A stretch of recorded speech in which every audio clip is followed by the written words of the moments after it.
Hey guys, tonight we're going to start a journey into some of the most terrifying rooms in all of human history.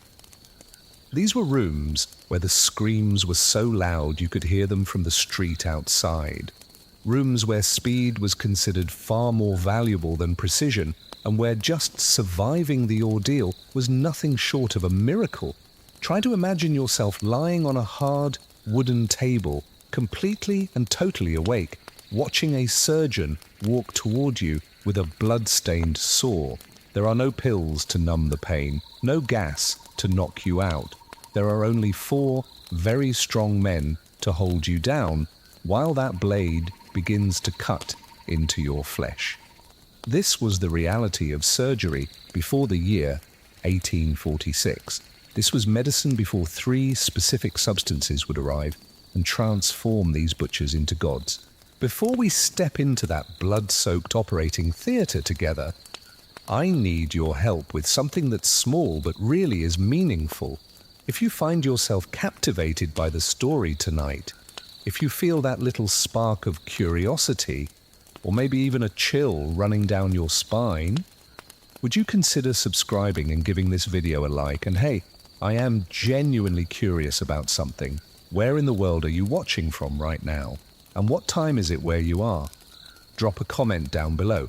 I really do love knowing that we're all scattered across different time zones, but we're all connected right here by these stories.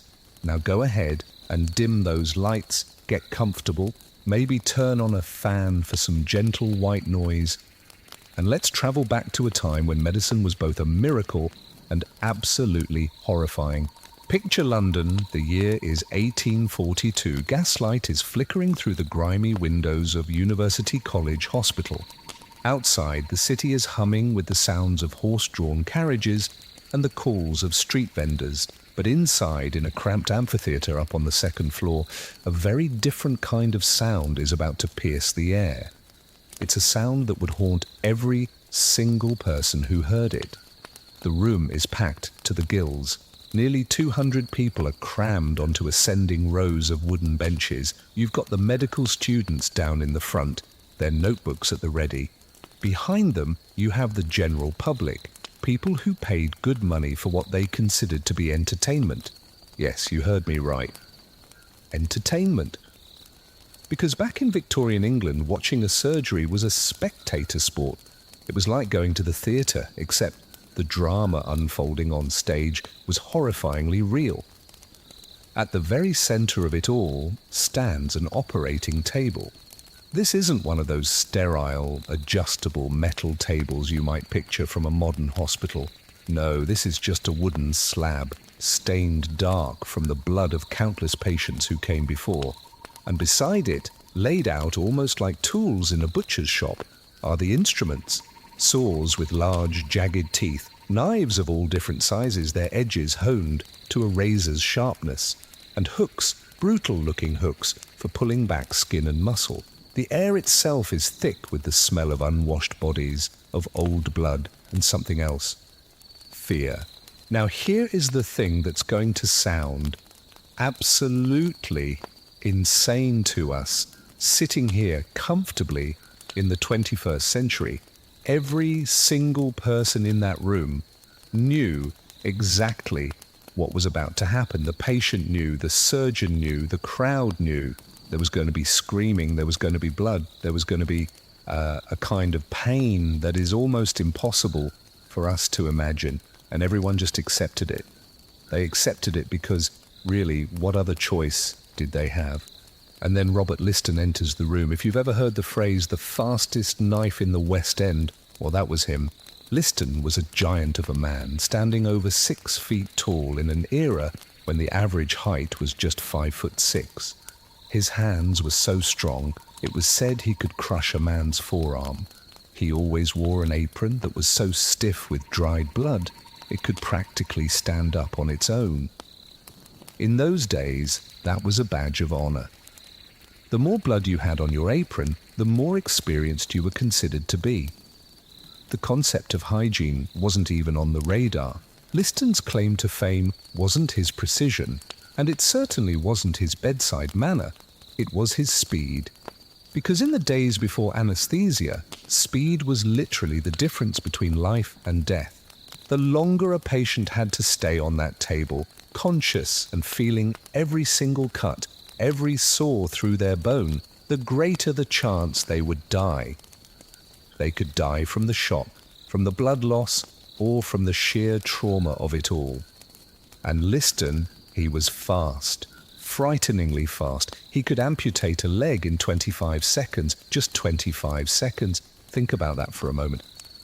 In the time it takes you to scroll through a few posts on social media, Robert Liston could remove an entire human limb. He'd have an assistant hold the leg, make his incisions in a complete blur of motion, saw through the bone with these powerful strokes, tie off the major blood vessels, and be completely done, while other surgeons were still just making their first cut. The crowd would often burst into applause. Can you even imagine that? Applauding while a person's leg is being sawed off right in front of you. But this is where the story takes a turn that would almost be darkly funny if it weren't so tragic. You see, Liston's speed, while it was usually impressive, it occasionally led to accidents. And I mean significant accidents. There was one operation where he was moving so incredibly fast that when he cut through the patient's leg, he also managed to slice off one of the patient's testicles. Whoops. Another time, he moved with such velocity that he accidentally amputated 3 of his assistant's fingers right along with the patient's leg. The assistant, suddenly missing several digits, stumbled backward in shock. In all the chaos, Liston's blade also slashed the coat of a spectator who was standing a little too close. Now here's the truly horrifying part of that story. The patient died of gangrene a few days later, the assistant also died of gangrene, and the spectator, the one whose coat got slashed, he died right there, on the spot. Not from a wound, but from a heart attack, apparently from the sheer fright of seeing all the blood and thinking he'd been cut. Medical historians now refer to this as the only surgery in recorded history with a 300% mortality rate. 3 people went into that room alive, 3 people left dead, and Liston's reputation? Somehow it survived, because that's just how desperate the times were. Even with risks like that, even knowing that death was a very real possibility, people still chose to have surgery. The alternative, you see, living with a gangrenous limb or a massive tumor or a shattered bone, that was often even worse. But let's talk for a moment about what it actually felt like to be a surgical patient back in this era. For that, we have the testimony of someone who lived through it and who wrote about it in haunting detail. Frances Burney was a novelist, a playwright, and a woman living in Paris in 1811 when she discovered a lump in her breast. The diagnosis was devastating. She needed a mastectomy, and she needed it soon. Now just try to imagine being told that in a time when the only pain relief available was maybe a shot of whiskey or a leather strap to bite down on. In letters that she wrote to her sister, Frances described the days leading up to her surgery. She wrote about a dread and a repugnance from 1,000 reasons besides the pain that almost shook all my faculties. She spent those days knowing with absolute certainty what was coming. The anticipation alone was a form of torture. Some historians have compared it to being on death row, counting down the hours to your own execution.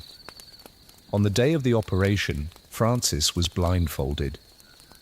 This was a standard practice back then. The theory was that if you couldn't see the knife, maybe the shock would be slightly less severe, but of course, you could still feel everything. 4 men held her down. Sometimes they were called dressers, but their real job title might as well have been professional patient restrainers, because that's what they did. They held people down while they fought and screamed and tried with all their might to escape the pain. Then, the surgeon began. Frances later wrote, and I want you to really hear these words, "When the dreadful steel was plunged into the breast, cutting through veins, arteries, flesh, nerves, I needed no injunctions not to restrain my cries. I began a scream that lasted unremittingly during the whole time of the incision, and I almost marvel that it rings not in my ears still, so excruciating was the agony. She screamed. It wasn't a brief cry of pain, but a continuous, unbroken scream that lasted the entire length of the surgery. And here is the part that really gets to me. She says she almost marvels that she can't still hear it ringing in her ears, as if a part of her expected that scream to just echo in her mind forever. She fainted twice during the procedure. Twice, her body just shut down completely from the pain. And when she came to, the surgery was still happening. She had to endure even more. The operation took about 20 minutes. 20 minutes of conscious torture. And yet, and this is almost unbelievable, Frances survived. She healed. She lived for another 29 years. She was one of the lucky ones. Most people were not so fortunate. You see, even if you survived the surgery itself, even if you lived through the pain and the shock and the blood loss, there was still the infection to worry about. Because back in the 1840s, nobody understood what germs were. Nobody understood why wounds got infected. The prevailing theory was something called miasma, or bad air.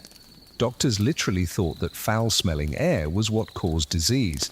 So they didn't wash their hands between patients. They didn't sterilize their instruments. They'd go from performing an autopsy directly to a surgery without so much as rinsing off those blood-stained aprons.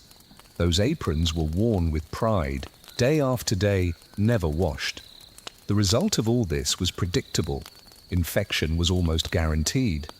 Doctors even had names for the different types of post-surgical infections, like hospital gangrene or hospitalism. These things were just accepted as a part of the process. Your choices were basically to die from your injury or possibly die from the surgery and its aftermath. In military hospitals, the mortality rate for amputations could be as high as 80%. 80%. You had better odds, playing Russian roulette. And civilian hospitals weren't much better. There were entire wards that became notorious as death traps if you were sent to certain sections of a hospital. Your family basically started planning your funeral. This was the world of surgery before 1846. This was medicine in the age of screaming tables. But here's what's fascinating. It wasn't that people didn't care about pain. Surgeons were not sadists. Many of them hated operating. Some would reportedly vomit or weep after their surgeries, traumatized by the suffering of their patients. One surgeon wrote that approaching the operating theatre felt like he was going to a hanging. Another described the psychological toll of having to ignore his patients' pleas and screams while he was trying to do his job. And the patients, they were like condemned criminals counting down to their execution day. Some would beg to be allowed to just die naturally rather than face a surgery. Others would agree to it, but then break down at the last moment, completely unable to go through with it. There are records of patients who had to be physically chased down and dragged back to the operating table after they bolted in sheer terror. Can you imagine that? Being so desperate to escape the pain that you'd literally run through a hospital, knowing full well that not having the surgery might kill you anyway. The mental anguish both before and during the surgery was considered by some doctors to be even worse than the physical pain.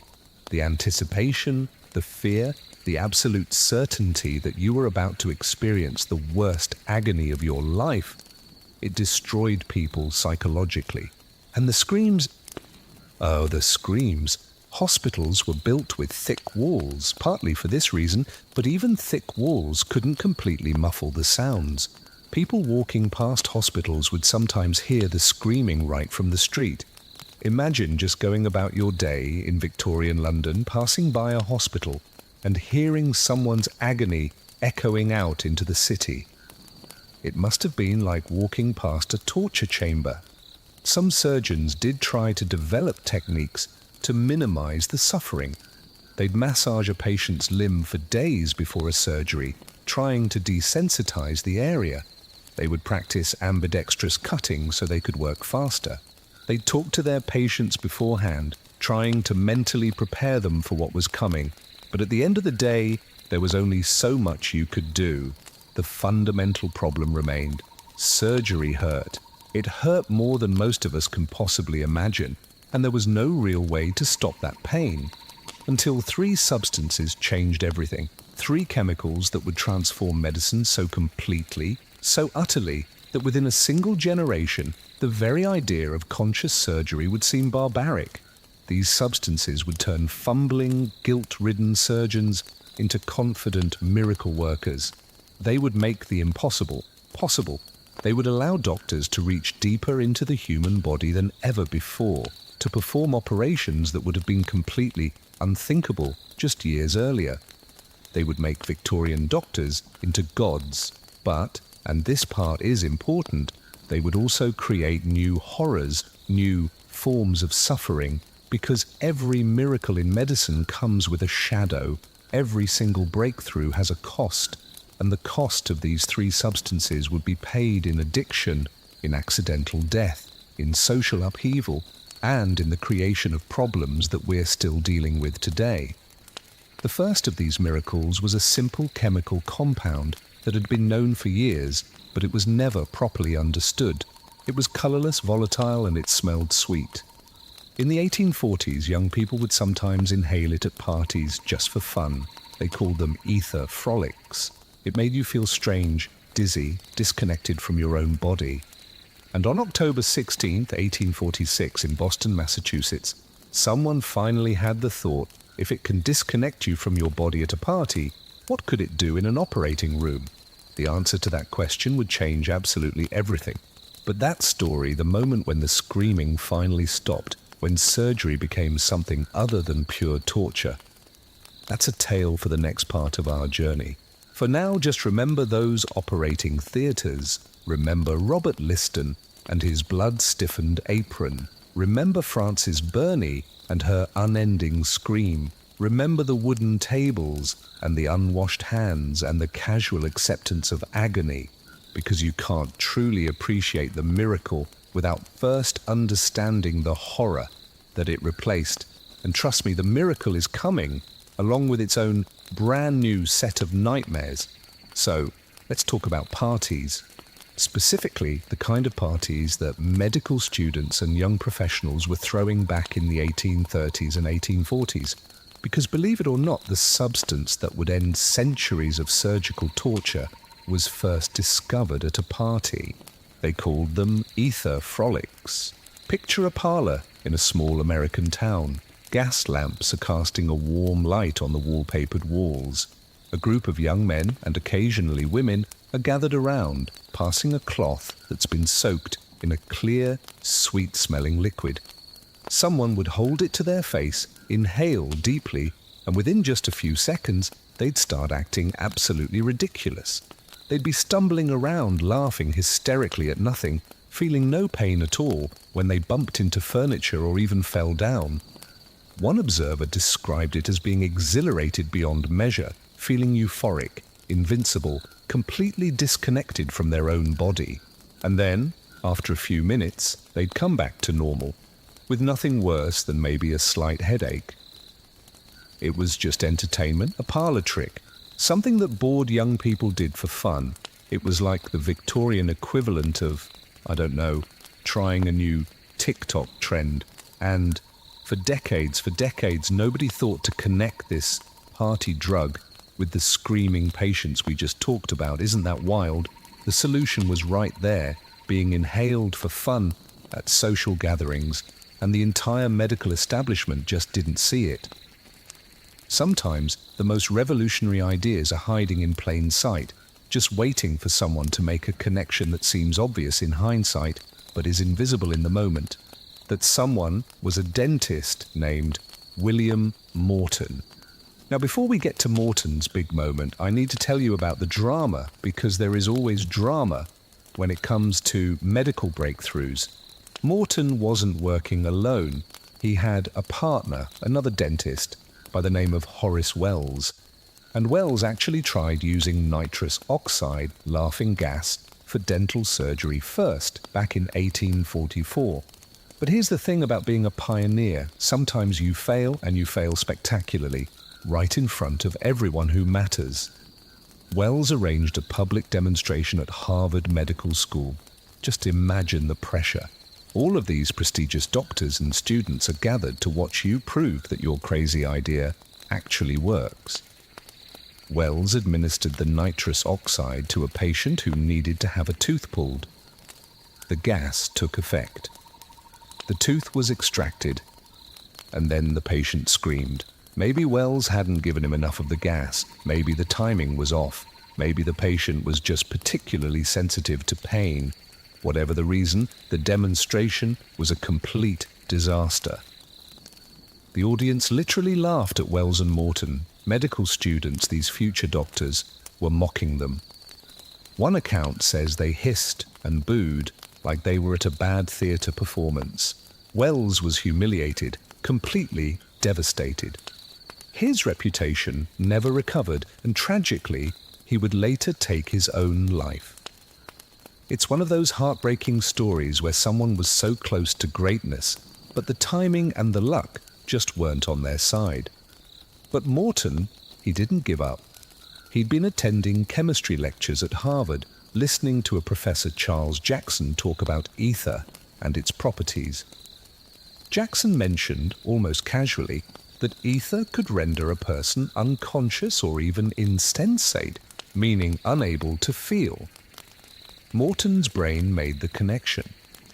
If ether could make someone not feel the bumps and falls at a party, could it make them not feel a surgeon's knife? So Morton started experimenting, first on himself, inhaling ether just to see what would happen. Then he tried it on his dog. Then, in September of 1846, on a patient in his own dental office, a man named Eben Frost who needed a tooth extracted. Morton soaked a handkerchief in ether, had Frost inhale it, and then he pulled the tooth. Frost woke up a little while afterwards and said that he'd felt nothing at all. No pain, just a sensation of someone working in his mouth. But it felt distant, dreamlike, not real. Morton had done it, but a dental office just wasn't enough. He needed a bigger stage. Enter October 16, 1846, Massachusetts General Hospital in Boston. The date is so significant in medical history that they still commemorate it. Some people even call it Ether Day. The patient was a young man named Gilbert Abbott, and he had a tumor on his neck that needed to be removed. The surgeon was John Collins Warren, one of the most respected surgeons in America.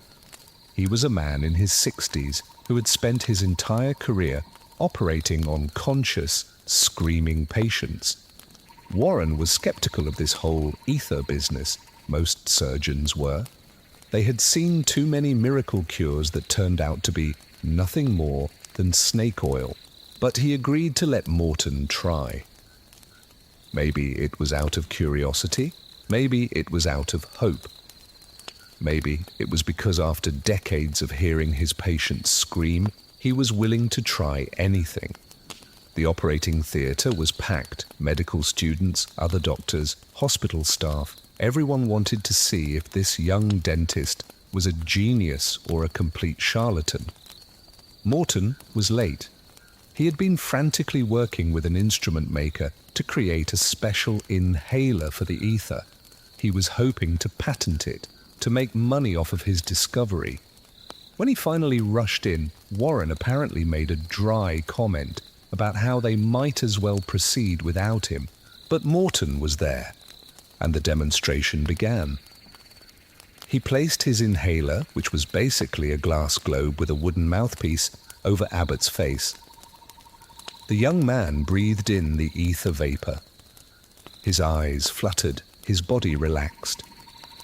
Within just a few minutes, he was unconscious.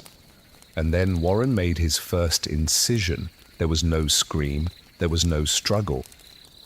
Abbott lay completely still, breathing peacefully as Warren carefully cut away the tumor. You have to imagine what this looked like to everyone in that room. They had seen hundreds of surgeries.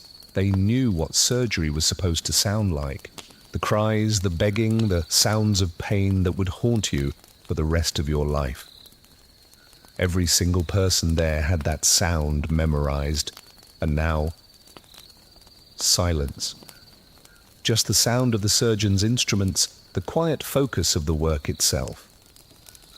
The surgery took about 20 minutes. When it was all done, Warren stepped back, and Morton removed the inhaler. Abbott's eyes opened. He blinked, confused, looking around at all the faces that were staring down at him. Warren asked him if he'd felt any pain, and Abbott said, and these words became legendary, "I feel as if my neck had been scratched. A surgery that would have been unbearable agony just felt like someone had lightly scratched his neck." There's a moment of silence in the accounts of this day. Everyone in that room just processing what they had just witnessed. And then Warren turned to the audience and he said 5 words that would echo through medical history. "Gentlemen, this is no humbug. No humbug. It wasn't a trick.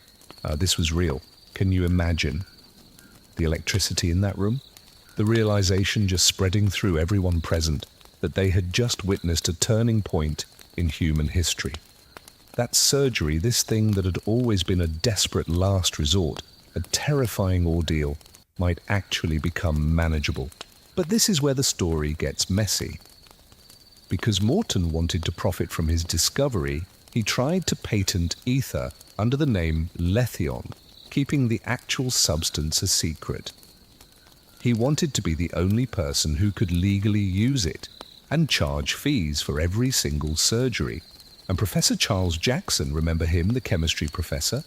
Jackson immediately claimed that he deserved the credit for the discovery. He said that he was the one who told Morton about ether's properties, that Morton had just followed his instructions.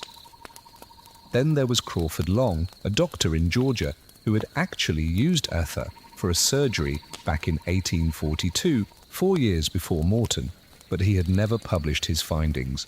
Long had been quietly and successfully using ether on his patients for years.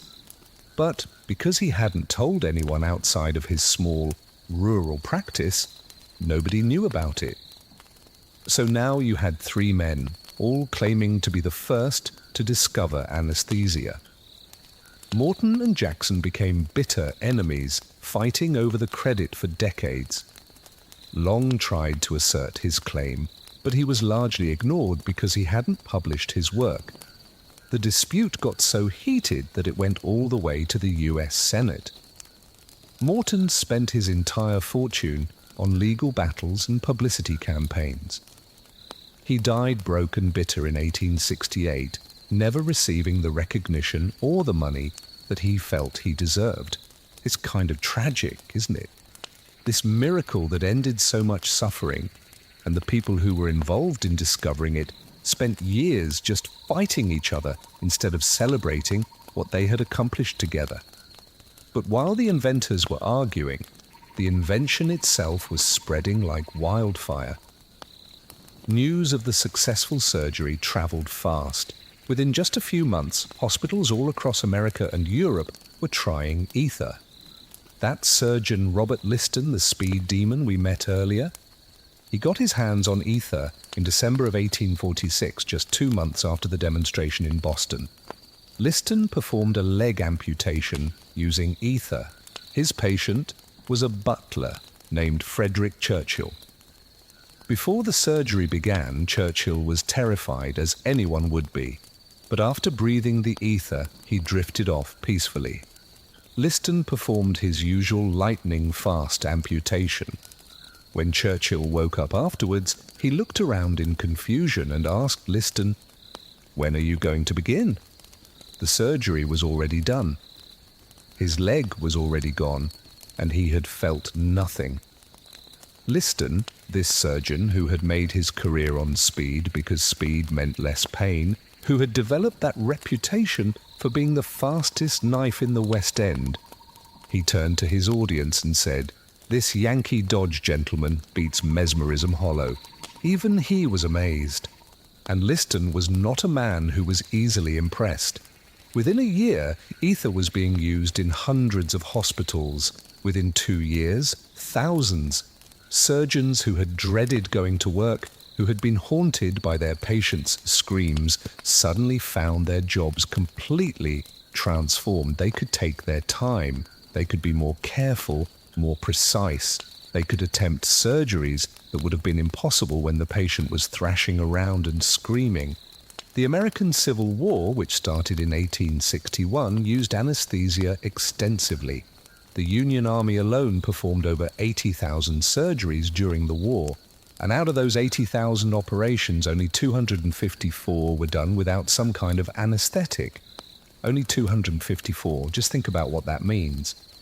In previous wars, like the Napoleonic Wars or the War of 1812, virtually every amputation, every single surgery was done on fully conscious soldiers. But by the 1860s, anesthesia had become so standard that doing surgery without it was the rare exception. That is how quickly this revolution happened. In less than 20 years, surgery went from being a complete nightmare to something that could be endured, even survived, without the psychological trauma. But, and there is always a but, ether wasn't perfect. It was highly flammable, which was dangerous in rooms that were lit by gas lamps and candles. It had a harsh, irritating smell that made some patients nauseous. The amount that was needed to keep someone unconscious varied wildly from person to person.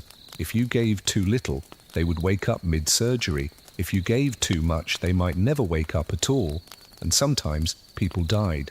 Healthy people who went in for simple procedures and never regained consciousness. The cause wasn't always clear. Was it an overdose, a reaction to the ether, some underlying condition? In those early days, there were no standards, no careful measurements, no understanding of how anesthesia actually worked in the body. Each death made headlines. Each death fueled skepticism and fear. Some religious leaders preached against anesthesia, saying that God intended for humans to feel pain, that it was a punishment for sin, and that trying to eliminate pain was the same as defying divine will. When women wanted anesthesia for childbirth, certain clergy would cite the Bible, "In sorrow thou shalt bring forth children," as evidence that labor pain was sacred and necessary. So even as ether spread, there was resistance, there was fear, there were legitimate concerns about safety, mixed with superstition and religious dogma. But across the Atlantic in Britain, someone was about to discover an alternative, a substance that worked faster than ether, that smelled sweeter, and that seemed even more miraculous, a substance that would be personally endorsed by the most powerful woman in the world. And that endorsement, that royal seal of approval, would change everything about how society viewed pain relief. It would make anesthesia not just acceptable, but fashionable. But it would also kill people, more people than ether ever did. And the story of how that happened, how this miracle became a danger, and how a brilliant doctor named John Snow became the first person to truly master it, well, that's where we're heading next. November 4th, 1847, Edinburgh, Scotland. We're at a dinner party that is about to change medical history. Dr. James Young Simpson was hosting a small gathering at his home, just a few close friends and colleagues. They had finished eating, the conversation had turned pleasant and relaxed. And Simpson, being Simpson, decided it was time for an experiment. You have to understand, Simpson was obsessed with finding a better alternative to ether. He had been using it in his obstetrics practice. He was one of Scotland's leading obstetricians, but he hated it. Ether took too long to work. It irritated his patients' throats, made them cough and gag, and that harsh smell would linger in the room for hours. Plus, remember, it was flammable, not a great quality when you're working by candlelight. So, Simpson had been testing various substances on himself, trying to find something better. And on this particular November evening, he had a new candidate, chloroform. Chloroform had been sitting around in chemistry labs since 1831. It was discovered simultaneously by 3 different chemists in 3 different countries, which is kind of funny when you think about it. America, France, and Germany all figured it out at the same time. But nobody had thought to use it medically. It was just this interesting chemical compound that smelled sweet and evaporated quickly. Simpson poured some chloroform onto some handkerchiefs and passed them around to his dinner guests. The group included his 2 assistants and his niece. They all held the cloths to their faces and inhaled. And then things got weird. At first, everyone became very talkative, very animated. One account says they were laughing and chattering with unusual fluency. The conversation became more and more excited, louder, everyone talking over each other, and then one by one they started to lose consciousness. Simpson's niece slumped forward onto the table. His assistants slid from their chairs down onto the floor. Simpson himself managed to crawl under the table just before he passed out completely. The housekeeper found them all unconscious, sprawled around the dining room, and she apparently panicked, thinking her employer had poisoned himself and all of his guests. Can you imagine? You come in to clear the dishes and everyone's just knocked out on the floor. But after a few minutes, they all started to wake up, groggy and confused, but completely unharmed. And Simpson's first words upon regaining consciousness were reportedly, "This is far stronger and better than ether." Just 4 days later, 4 days, Simpson used chloroform on a woman in labor. The patient had a complicated delivery ahead of her, the kind that would typically involve hours of excruciating pain. Simpson administered the chloroform, and the woman delivered her baby in comfort, waking up afterwards and asking when the labor was going to begin. Does that sound familiar? Just like that patient of Liston's who asked, "When are you going to begin?" There's something almost magical about that phrase appearing again and again in these early anesthesia stories. It captures the absolute disbelief, the wonder of people who went to sleep expecting agony and woke up to find that it was already over. Within a month, just 1 month, Simpson had used chloroform on over 50 patients, and the word spread like wildfire. Chloroform was faster acting than ether. The smell was sweeter, almost pleasant. You needed less of it. And it worked beautifully for childbirth, which ether had been less effective for. But this is where things get complicated, because the use of anesthesia for childbirth sparked a fierce debate that went way beyond medicine. The religious opposition we mentioned earlier came roaring back, but now it was specifically targeted at women. Clergy, and we're talking about prominent, influential religious leaders, argued that women were supposed to suffer during childbirth, that it was literally in the Bible God's curse on Eve for the sin in the Garden of Eden. To remove that pain was to defy God's will. Some doctors agreed, not just for religious reasons, but because they believed pain during labor served a purpose. They thought it helped the mother bond with the child, that it was part of the natural process, and that interfering with it might have unknown consequences. Women who asked for pain relief during childbirth were sometimes accused of being vain, weak, or morally suspect. There was this pervasive attitude that real women should be able to endure labor pain, that asking for help meant you were somehow failing at motherhood before you'd even begun. And Simpson, he fought back hard. He published pamphlets, he gave speeches, he engaged in public debates. He argued that the same religious text they were quoting also described Adam being put into a deep sleep before God removed his rib to create Eve. So clearly, he said, God had no problem with anesthesia during procedures.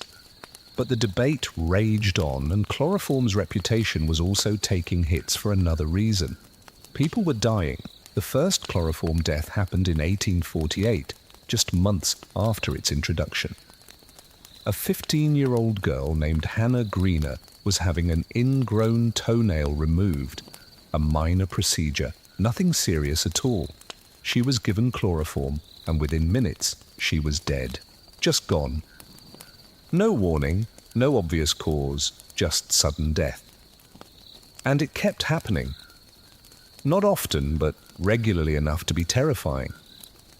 Healthy people would be anesthetized for simple procedures, and their hearts would just stop. Even experienced doctors using what they thought were safe doses would occasionally have a patient die on the table. We know now that chloroform can cause fatal cardiac arrhythmias. It affects the heart's electrical system in ways that ether doesn't. But they didn't know that back in the 1840s and 1850s. They just knew that sometimes chloroform killed people, and they had no idea why or how to predict who might be at risk. So the medical community was divided. Some surgeons loved chloroform and used it constantly. Others refused to touch it, sticking with ether despite its flaws. And some avoided anesthesia altogether, arguing that the old ways, conscious surgery, were actually safer because at least you knew the patient was alive if they were screaming. The controversy needed something to break the stalemate, something or someone with enough authority and influence to make chloroform socially acceptable despite the risks. Enter Queen Victoria, the most powerful woman in the world. By 1853, Victoria had already given birth to 7 children. She was familiar with labor pain, intimately, painfully familiar with it. And she had heard about this new chloroform thing that could help. She'd even received a pamphlet about it from the Duchess of Sutherland during her 6th pregnancy. But her royal physicians were having none of it. Too dangerous, they said, too experimental. What if something went wrong? What if the Queen died in childbirth because of some newfangled chemical? They absolutely forbade it. Victoria was frustrated, but she was also the Queen. She couldn't just overrule her doctors without it becoming a scandal. But Prince Albert, her husband, her partner, and a huge supporter of scientific progress, he was on Victoria's side. Albert had been following the anesthesia debates closely. He believed in the power of science and technology to improve human life. He thought his wife should have access to the best pain relief available. And Albert knew exactly who to consult. Dr. John Snow. Now, we're going to talk a lot more about John Snow later. He's one of the most fascinating figures in this entire story. But for now, you just need to know that by 1853, Snow had become London's foremost expert on anesthesia. He'd been studying chloroform obsessively, conducting experiments, measuring doses, trying to figure out exactly how much was safe and how much was dangerous. Snow had even designed his own specialized inhaler for chloroform administration. It was a beautiful brass device with a velvet-lined face mask. Very fancy, very expensive, designed specifically for upper-class patients. Prince Albert invited Snow to discuss the possibility of using chloroform for the Queen's next delivery. Snow assured them that with careful measurement and monitoring, the risks could be minimized. Not eliminated, he was honest about that, but significantly reduced. So on April 7th, 1853, when Victoria went into labor with her 8th child, Prince Leopold, Dr. Snow was summoned to Buckingham Palace. Can you imagine the pressure? You're administering anesthesia to the Queen of England. If anything goes wrong, anything at all, your career is over. At best, at worst, you might be blamed for the death of the monarch. But Snow was meticulous. He had brought his special inhaler, his carefully measured doses of chloroform. He placed the velvet-lined mask over Victoria's face during contractions, allowing her to inhale small amounts of the vapor. It wasn't enough to render her completely unconscious. That would have been too risky, but it was enough to dull the pain significantly. Snow kept detailed notes of the entire delivery. He recorded that Victoria expressed great relief from the application and that the pains were trifling during the uterine contractions. Trifling. From a woman who had given birth 7 times before without any pain relief. Suddenly her contractions were just trifling. Prince Leopold was born healthy.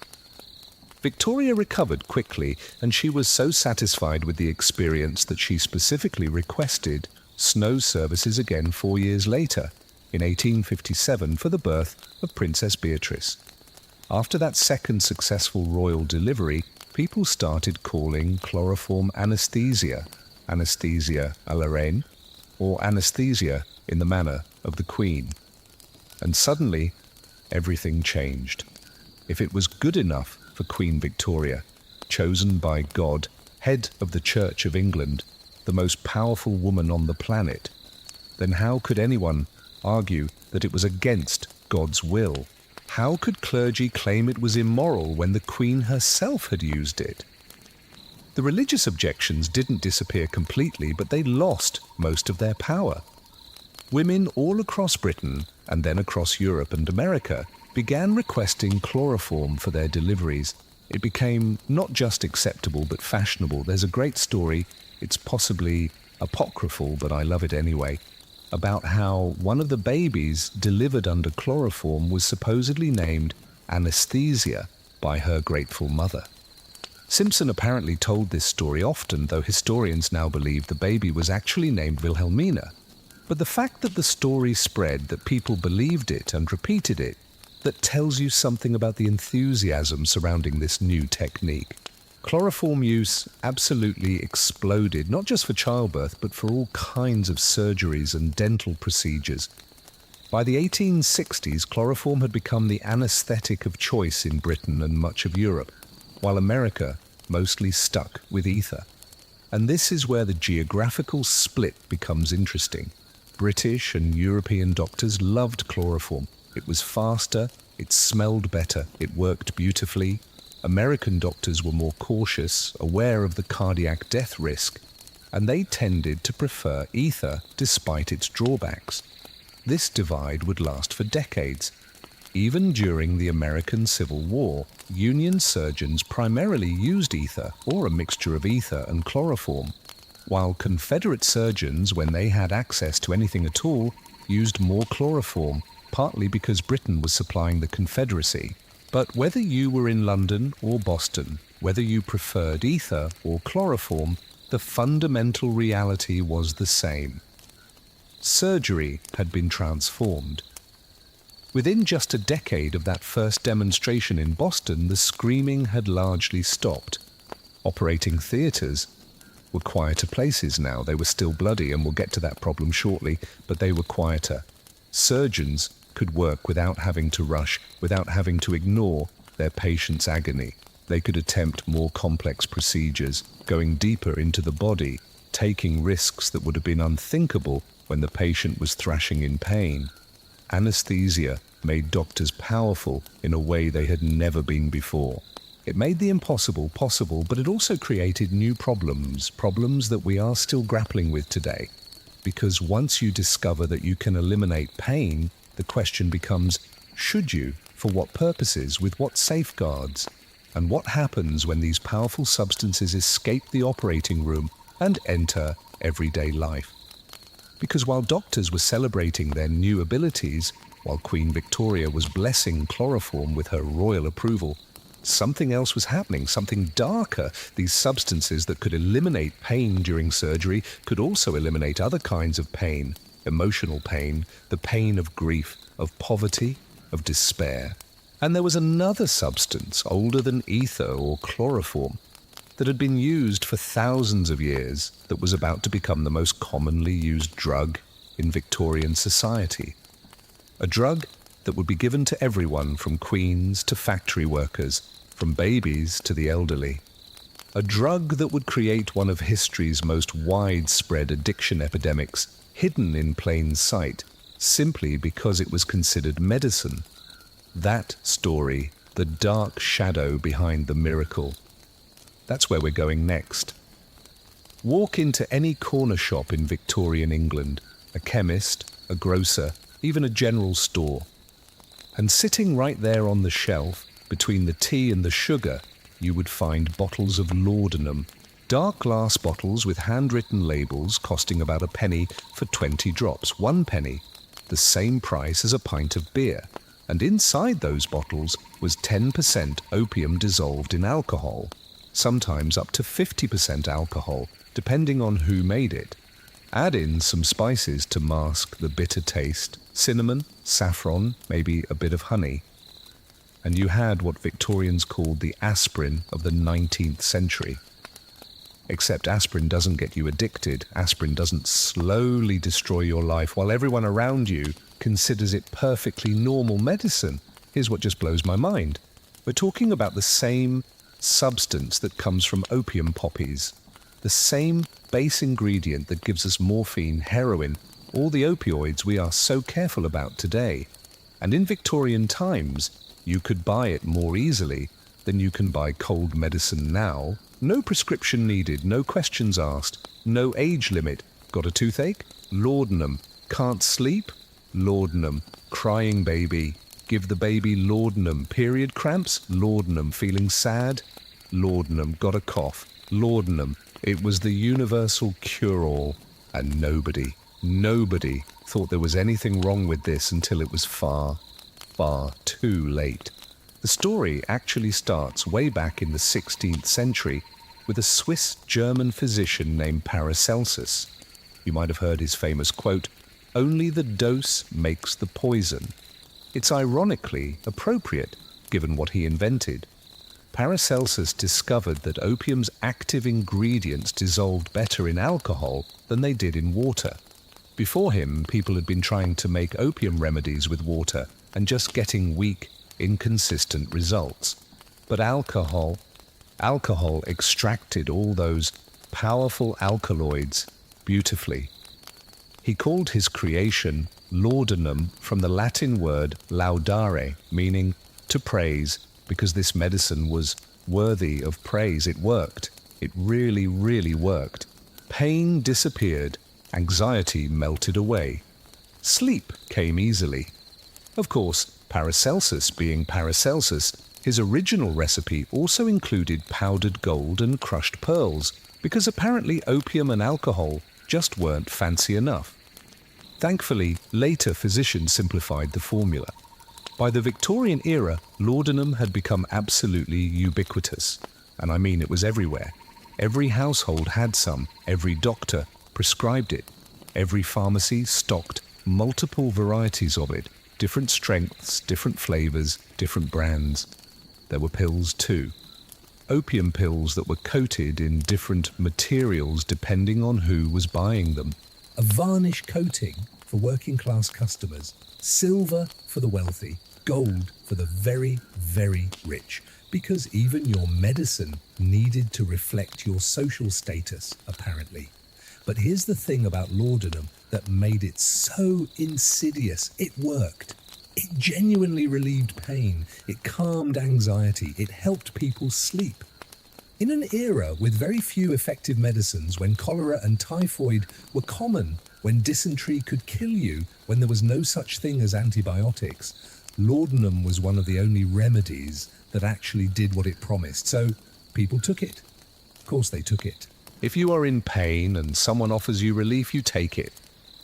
The problem was what happened next. Let me tell you about Samuel Taylor Coleridge, the poet. You might know his work, The Rime of the Ancient Mariner, Kubla Khan. He was a brilliant, visionary writer. Coleridge started taking laudanum for legitimate medical reasons. He had neuralgic and rheumatic pain, just like a doctor today might prescribe painkillers. And at first, it helped. The pain lessened. He could work, he could think clearly. But gradually, and this is the pattern with all of these stories, gradually the medicine became the problem. Coleridge increased his doses. He started taking laudanum not just for pain, but for anxiety, for depression, for writer's block. His famous poem, Kubla Khan, he wrote it, or he claimed he wrote it, in his mind during a laudanum-induced sleep. He described falling into a profound sleep after taking laudanum, during which he composed 200 to 300 lines of poetry in his head. When he woke up, he frantically started writing it down, but he was interrupted by a visitor, the famous person from Porlock, and he could only remember 54 lines. Was that true? Or was it the romanticized memory of an addict trying to make his drug use seem artistic and productive? We'll never know. What we do know is that Coleridge spent the rest of his life struggling with addiction. His daughter, Sarah, confided to friends that she couldn't sleep without laudanum either. The addiction had been passed down to the next generation.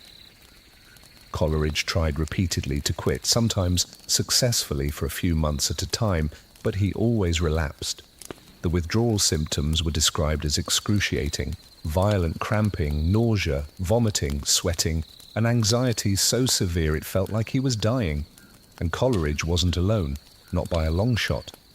Thomas de Quincey wrote an entire book about his addiction, Confessions of an English Opium Eater, which was published in 1821. It was a bestseller.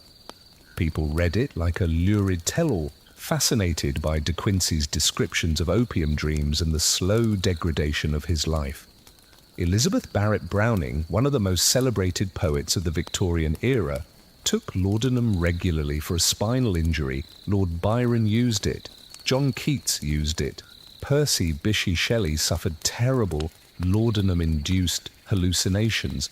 His wife, Mary, yes, Mary Shelley, the author of Frankenstein, watched him deteriorate. Ada Lovelace, Lord Byron's daughter, the mathematician, the world's first computer programmer. She became addicted after being prescribed laudanum for asthma. This brilliant woman who could see the future of computing was reduced to dependency on a drug that was slowly killing her. And here's what's both fascinating and heartbreaking. These were the famous cases, the ones we know about because these people were writers and aristocrats who left records. But for every famous poet taking laudanum, there were thousands of ordinary people doing the exact same thing. Factory workers, housewives, clerks, shopkeepers, and children, especially children. This is the part that is genuinely disturbing. There were entire categories of patent medicines that were specifically marketed for babies and children. Products with cheerful names and pretty packaging. Mrs. Winslow's soothing syrup contained morphine, which is derived from opium. Godfrey's cordial was opium mixed with treacle water and spices. Street's infant's quietness, the name tells you everything you need to know. Atkinson's Royal Infant's Preservative.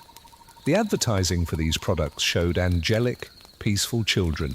The bottles promised to help teething babies, colicky infants, any child who just wouldn't stop crying. And they worked. Oh, they worked beautifully. Give a crying baby some opium-laced syrup, and within minutes, the baby stops crying. It goes quiet. It sleeps for hours. Parents called opium the poor child's nurse, because if you were a working-class mother who had to go back to the factory, who couldn't afford childcare, you could give your baby some Godfrey's cordial, and the baby would sleep all day while you worked. Medical officers at the time were horrified, publishing reports that opium was a major cause of infant mortality, but the practice continued because people were desperate. Poverty, a lack of support, impossible working conditions. Laudanum seemed like a solution. And the thing is, Victorian society had this bizarre double standard about opium use. If you were upper or middle class, taking laudanum was considered a habit, like having a glass of wine with dinner. It was perfectly acceptable, maybe a bit unfortunate if you took too much, but it wasn't shameful. But if you were working class, suddenly it was misuse. It was a moral failing. It was evidence of your inferior character. The hypocrisy was absolutely stunning. A wealthy lady could openly discuss her laudanum use for the vapors, which was basically a catch-all term for any female emotional distress, including depression, anxiety, hysteria, or fainting fits. Doctors would prescribe laudanum for menstruation, for childbirth recovery, for menopause, for anything related to being a woman. These medicines were literally marketed as women's friends. Isn't that something? Your friend. The friend who is slowly addicting you to opiates. Meanwhile, working class people who were taking the same substance for the same reasons were condemned as weak-willed degenerates. And then there were the suicides. Laudanum became the most common method of suicide in Victorian England. It was easy, accessible, and relatively painless. You just drank a large amount and drifted off to sleep. The newspapers were full of reports of laudanum poisonings. Some of them were intentional, many were accidental. Because here's another problem, there was no standardization. One bottle of laudanum might be much stronger than another. You might take your usual dose from a new bottle and accidentally overdose because this particular batch was more concentrated. Parents trying to soothe a teething baby might give a dose that was too strong, and the baby would never wake up. The British newspaper archive, if you search through it, is just full of these tragic stories. Accidental poisoning of infant, death from laudanum, inquest finds accidental overdose, over and over and over again. By the 1870s and 1880s, addiction was so widespread that the English language needed a new word for it. They coined the term morphinism, named after Morpheus, the Greek god of sleep and dreams. It's kind of a poetic name for something so devastating, don't you think? And people were taking shocking amounts. There are records of addicts consuming 480 grains of opium per day. To put that in perspective, a therapeutic dose might be 2 to 5 grains. These people were taking 100 times the medical dose, and they needed that much just to function, just to avoid withdrawal. The writer Wilkie Collins, you might know, The Moonstone or The Woman in White, he started taking laudanum in the 1860s for gout and rheumatic pain. By the end of his life, his friends described him as being in a constant daze, disconnected from reality, his brilliant mind clouded by opium. His novels from that period sometimes show it, characters appearing and disappearing without explanation, plot threads that just go nowhere. It's the work of a genius struggling to think clearly through a fog of addiction. But here is the most shocking part. Through all of this, all the addiction, all the infant deaths, all the suicides, laudanum remained completely legal and essentially unregulated until the year 1868. And even then, the Pharmacy Act of 1868 didn't ban it. It just said you had to buy it from a registered pharmacist or chemist instead of from a random shop. That was it. And that was the extent of the regulation. You still didn't need a prescription. You could still buy it easily. They just wanted to make sure you bought it from someone who, theoretically, knew what they were doing. It wasn't until 1916 that opium addiction was officially recognized as a public health problem in Britain. That's almost 50 years after the Pharmacy Act. 50 years of knowing there was a problem and doing almost nothing about it. Why? Why did it take so long? Partly because opium was so profitable. The British Empire was heavily involved in the opium trade, particularly with China. Britain was making enormous amounts of money selling opium to China, which triggered the Opium Wars when China tried to stop the trade. It's kind of hard to declare opium a dangerous drug at home when you're forcing other countries to buy it from you, and partly because doctors just didn't have many alternatives. This was still an era before aspirin, before modern antibiotics, before most of the medicines that we take for granted. If you took away laudanum, what did doctors have left to treat pain? Not very much. So they kept prescribing it, and people kept taking it, and the addiction epidemic just grew and grew, hidden in plain sight because everyone was doing it and calling it medicine. But while laudanum was creating this quiet crisis in homes all across the Victorian world, something else was happening in the medical field. Another opium derivative was being isolated, purified, and turned into something even more powerful. Something that could be injected directly into the bloodstream, bypassing the stomach entirely, delivering instant, overwhelming relief from pain. The substance that would revolutionize pain management in surgery and warfare and create an addiction crisis that would dwarf even laudanum's impact. That's the next chapter in our story of how medicine made doctors into gods and devils. Germany, 1803. A young pharmacist's assistant named Friedrich Zerturner is working late in his laboratory, illuminated by candlelight. He's been obsessing over a question that has bothered him for months. Opium works. Everyone knows opium works, but why? What is actually in there that stops the pain? Opium is messy. It's a crude plant extract with dozens of different compounds all mixed together. Sometimes it's stronger, sometimes it's weaker, depending on where the poppies grew, how they were processed, how old they are. There is no consistency. And Sir Turner, being a meticulous young scientist, hates inconsistency. So he's been running experiments, dissolving opium in different solutions, adding acids and bases, heating and cooling it, trying to separate out the individual components. And on this particular night, he finally succeeds. He isolates a crystalline substance. It's white, pure, elegant. And when he tests it, he discovers that it's incredibly powerful, far more powerful than raw opium. This single compound, this one alkaloid extracted from the messy plant material, is responsible for most of opium's pain-relieving effects. Sir Turner names it morphium after Morpheus, the Greek god of dreams. Think about what he has just done. Sir Turner has just isolated the first alkaloid ever extracted from a plant. This is the first time anyone has taken a medicinal plant and said, this one specific chemical is the active ingredient. He has essentially invented the concept of extracting and purifying drugs from natural sources. This is huge. This is the beginning of modern pharmaceutical chemistry, but nobody pays any attention. Sir Turner publishes his findings and the scientific community basically just shrugs. He's just a pharmacist's assistant, not some university professor. He's working in a small town, not a major research centre. His discovery gets filed away and is largely forgotten.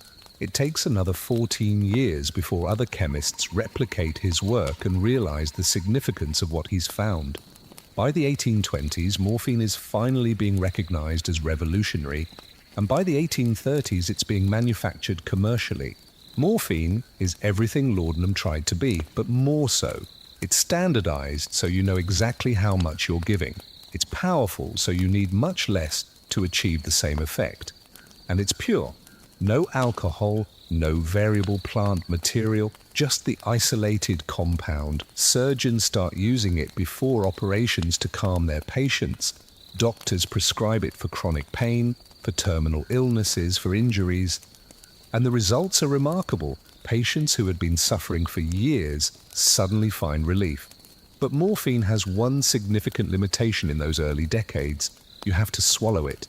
It has to go through your digestive system, which takes time and reduces its effectiveness, until the 1840s and 1850s, when two inventions converge to create what will become one of medicine's greatest tools and one of its most dangerous weapons.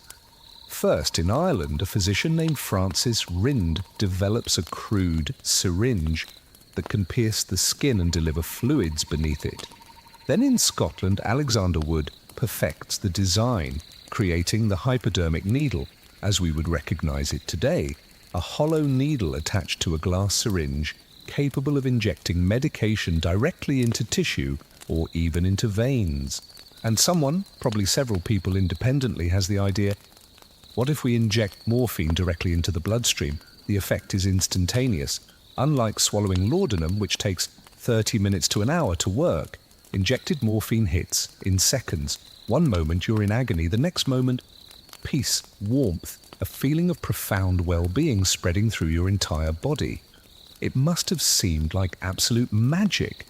For surgeons, this is transformative. Combined with ether or chloroform for unconsciousness, morphine injection provides unprecedented pain control.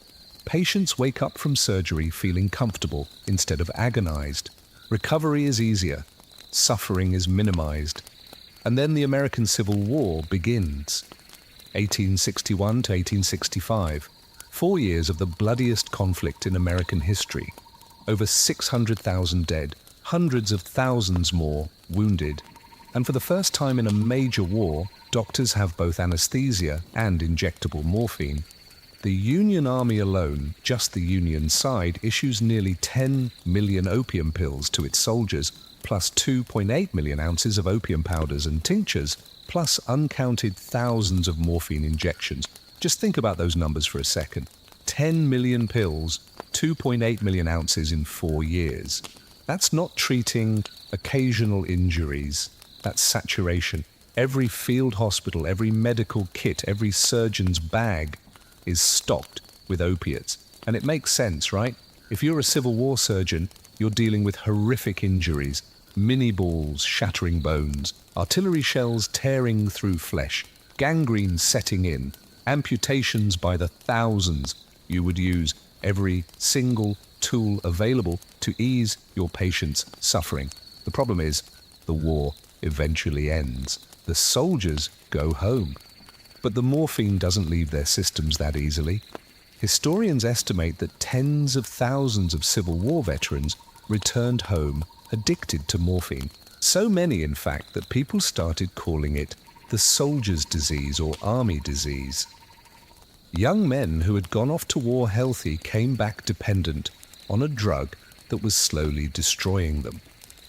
And it wasn't just soldiers.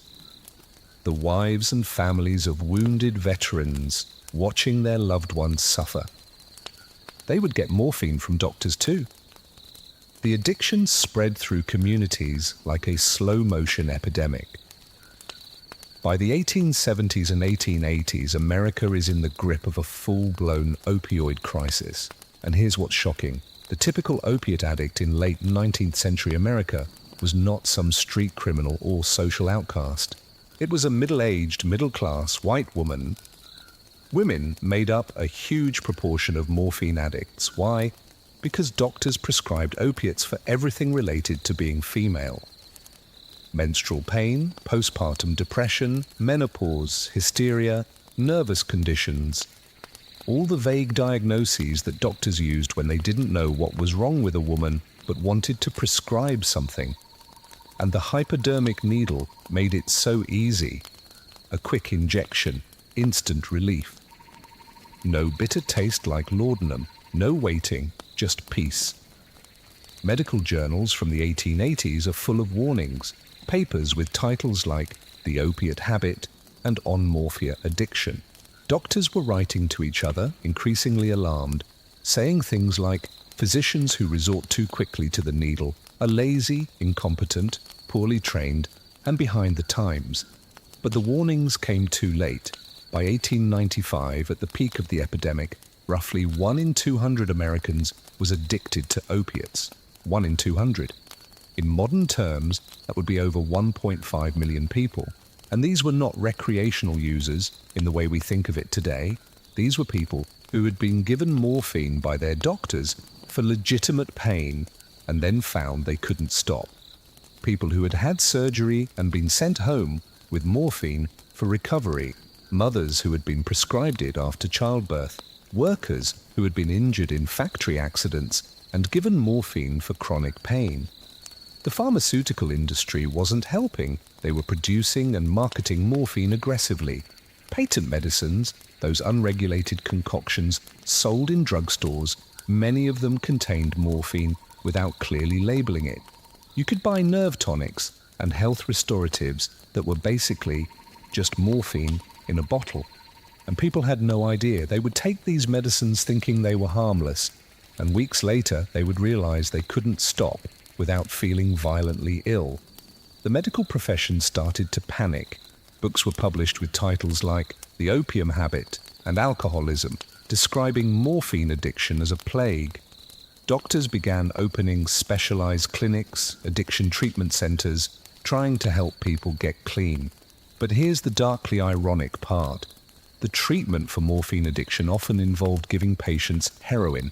Yes, heroin, which had been synthesized from morphine in 1874 and was being marketed by companies like Bayer as a non-addictive morphine substitute.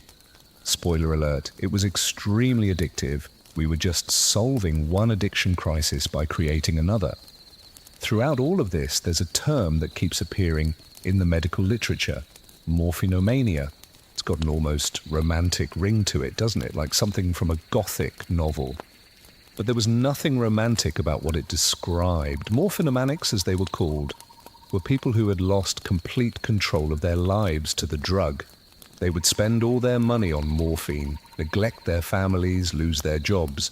Some would inject themselves dozens of times a day, chasing that feeling of peace and warmth that just kept getting harder and harder to achieve. And the withdrawal, medical accounts describe it as torture. Violent cramping in every single muscle, uncontrollable vomiting and diarrhea, sweating so severe you would soak through your clothes in minutes. An anxiety so intense it felt like you were dying. Hallucinations, paranoia, the feeling that your skin was crawling with insects. People would do anything to avoid withdrawal. Anything. There are records of respectable middle-class women, housewives, mothers, sneaking to multiple doctors to get morphine prescriptions, lying about their symptoms, forging prescriptions, not because they were criminals or morally weak, but because the alternative was withdrawal, and withdrawal was unendurable. The medical profession had created a monster. In trying to eliminate pain, in using their new, godlike powers to ease suffering, they had accidentally created a form of suffering that was in some ways worse than the original pain they were treating. And society's response? It depended entirely on who you were. If you were an upper-class white woman addicted to morphine, you had a nervous condition that required medical supervision. You might be sent to a private sanitarium for a discreet rest cure. Your addiction was treated as an illness. Unfortunate, but understandable. But as the demographics started to shift, as more working-class people, more immigrants, more people of color started using morphine, suddenly the narrative changed. Suddenly addiction became a criminal issue instead of a medical one, a moral failing instead of an illness. By the 1890s, Chinese immigrants were being targeted for opium smoking. Never mind that white Americans were using just as much morphine. The opium dens in Chinese communities became the focus of moral panic and racist legislation. The press painted these places as dens of vice and degradation, where innocent white women were supposedly being corrupted. It was basically propaganda. But it worked. It shifted public opinion from seeing opiates as medicine to seeing them as a social threat. And that shift from medical problem to criminal problem, that's when the regulations finally started getting serious. Not to help addicts, mind you, but to punish them. States began passing laws restricting opiate sales. By 1915, most states required a prescription for morphine or other opiates. The over-the-counter availability that had enabled the epidemic was finally ending. But here's what's crucial to understand. Morphine itself wasn't the problem. Morphine, used carefully in controlled medical settings, remains one of the most valuable drugs in modern medicine. It's still the gold standard for severe pain management. When someone is dying of cancer, when someone has been in a terrible accident, morphine is often what we turn to because it works. The problem was never morphine. The problem was how it was used. The lack of understanding about addiction, the overprescription, the belief that this pure, scientific compound extracted from a plant must be inherently safe because it was modern medicine. Doctors had isolated the active ingredient in opium, purified it, standardized it, and in doing so they had created something far more dangerous than the crude plant extract their predecessors had used for thousands of years. They had taken something natural and made it supernatural. And in their excitement about having this powerful new tool, they had forgotten to ask whether they fully understood what they were playing with. Meanwhile, back in Britain, another crisis was brewing. A crisis of infection and death that made the addiction epidemic look almost manageable by comparison. Because while American and European doctors had conquered pain, they still hadn't solved a more fundamental problem. The fact that surgery itself was still killing massive numbers of patients, not from the surgery but from what came after. And one Scottish surgeon standing in his Glasgow hospital ward, watching nearly half of his patients die of infection, was about to have an idea that would revolutionize medicine even more dramatically than anesthesia had. But first, he would have to convince his colleagues that they were wrong about something they had believed for centuries, that invisible enemies existed. and that the fight against them would require weapons no one had ever imagined. August 12, 1865, Glasgow Royal Infirmary. A boy named James Greenlees is carried into the hospital with his leg crushed. He had been run over by a car, the bone was sticking through the skin, and dirt and debris were ground into the wound. It's what doctors call a compound fracture. And everyone in that hospital knows exactly what it means. The boy is going to die, not from the injury itself. They can set the bone, they can stitch the skin. With the new anesthesia, they can even do it without causing him unbearable pain. That's not the problem. The problem is what comes after. In 3 days, maybe 4, the wound will start to smell. The flesh around it will turn red, then purple, then black. Pus will ooze from the site. The boy will develop a fever, and then inevitably he will die of what they call hospitalism or hospital gangrene. It happens to almost everyone with this type of injury. The survival rate for compound fractures in 1865 is abysmal, somewhere around 20% at best. Many surgeons won't even try to save the limb. They'll just amputate immediately, hoping to cut away the damaged tissue before the infection can take hold. But amputation has its own mortality rate. 45% of patients in the male accident ward at Glasgow Royal Infirmary die after surgery. 45%, nearly half. You were better off taking your chances on the street than going to a hospital. Standing over young James Greenlees' bed is Dr. Joseph Lister, a professor of surgery at the hospital. He's 38 years old, methodical, deeply religious, and absolutely haunted by the death rate in his ward. He has been keeping careful records, and the numbers are devastating. Lister is not the kind of surgeon who can just shrug and say, "That's just how it is." He's the kind who lies awake at night thinking about the patients he lost, the kind who obsessively searches for patterns, for explanations, for anything that might help him understand why surgery kills so many people, even when the surgery itself goes perfectly. And recently, he has been reading the work of a French chemist named Louis Pasteur. Pasteur has been conducting experiments showing that fermentation and putrefaction, the rotting of organic matter, isn't caused by spontaneous generation or bad air, like everyone believes. It's caused by tiny living organisms, microbes, things too small to see with the naked eye but present everywhere. Most of Lister's colleagues think this is interesting, but irrelevant to surgery. After all, what do fermentation and winemaking have to do with wounds?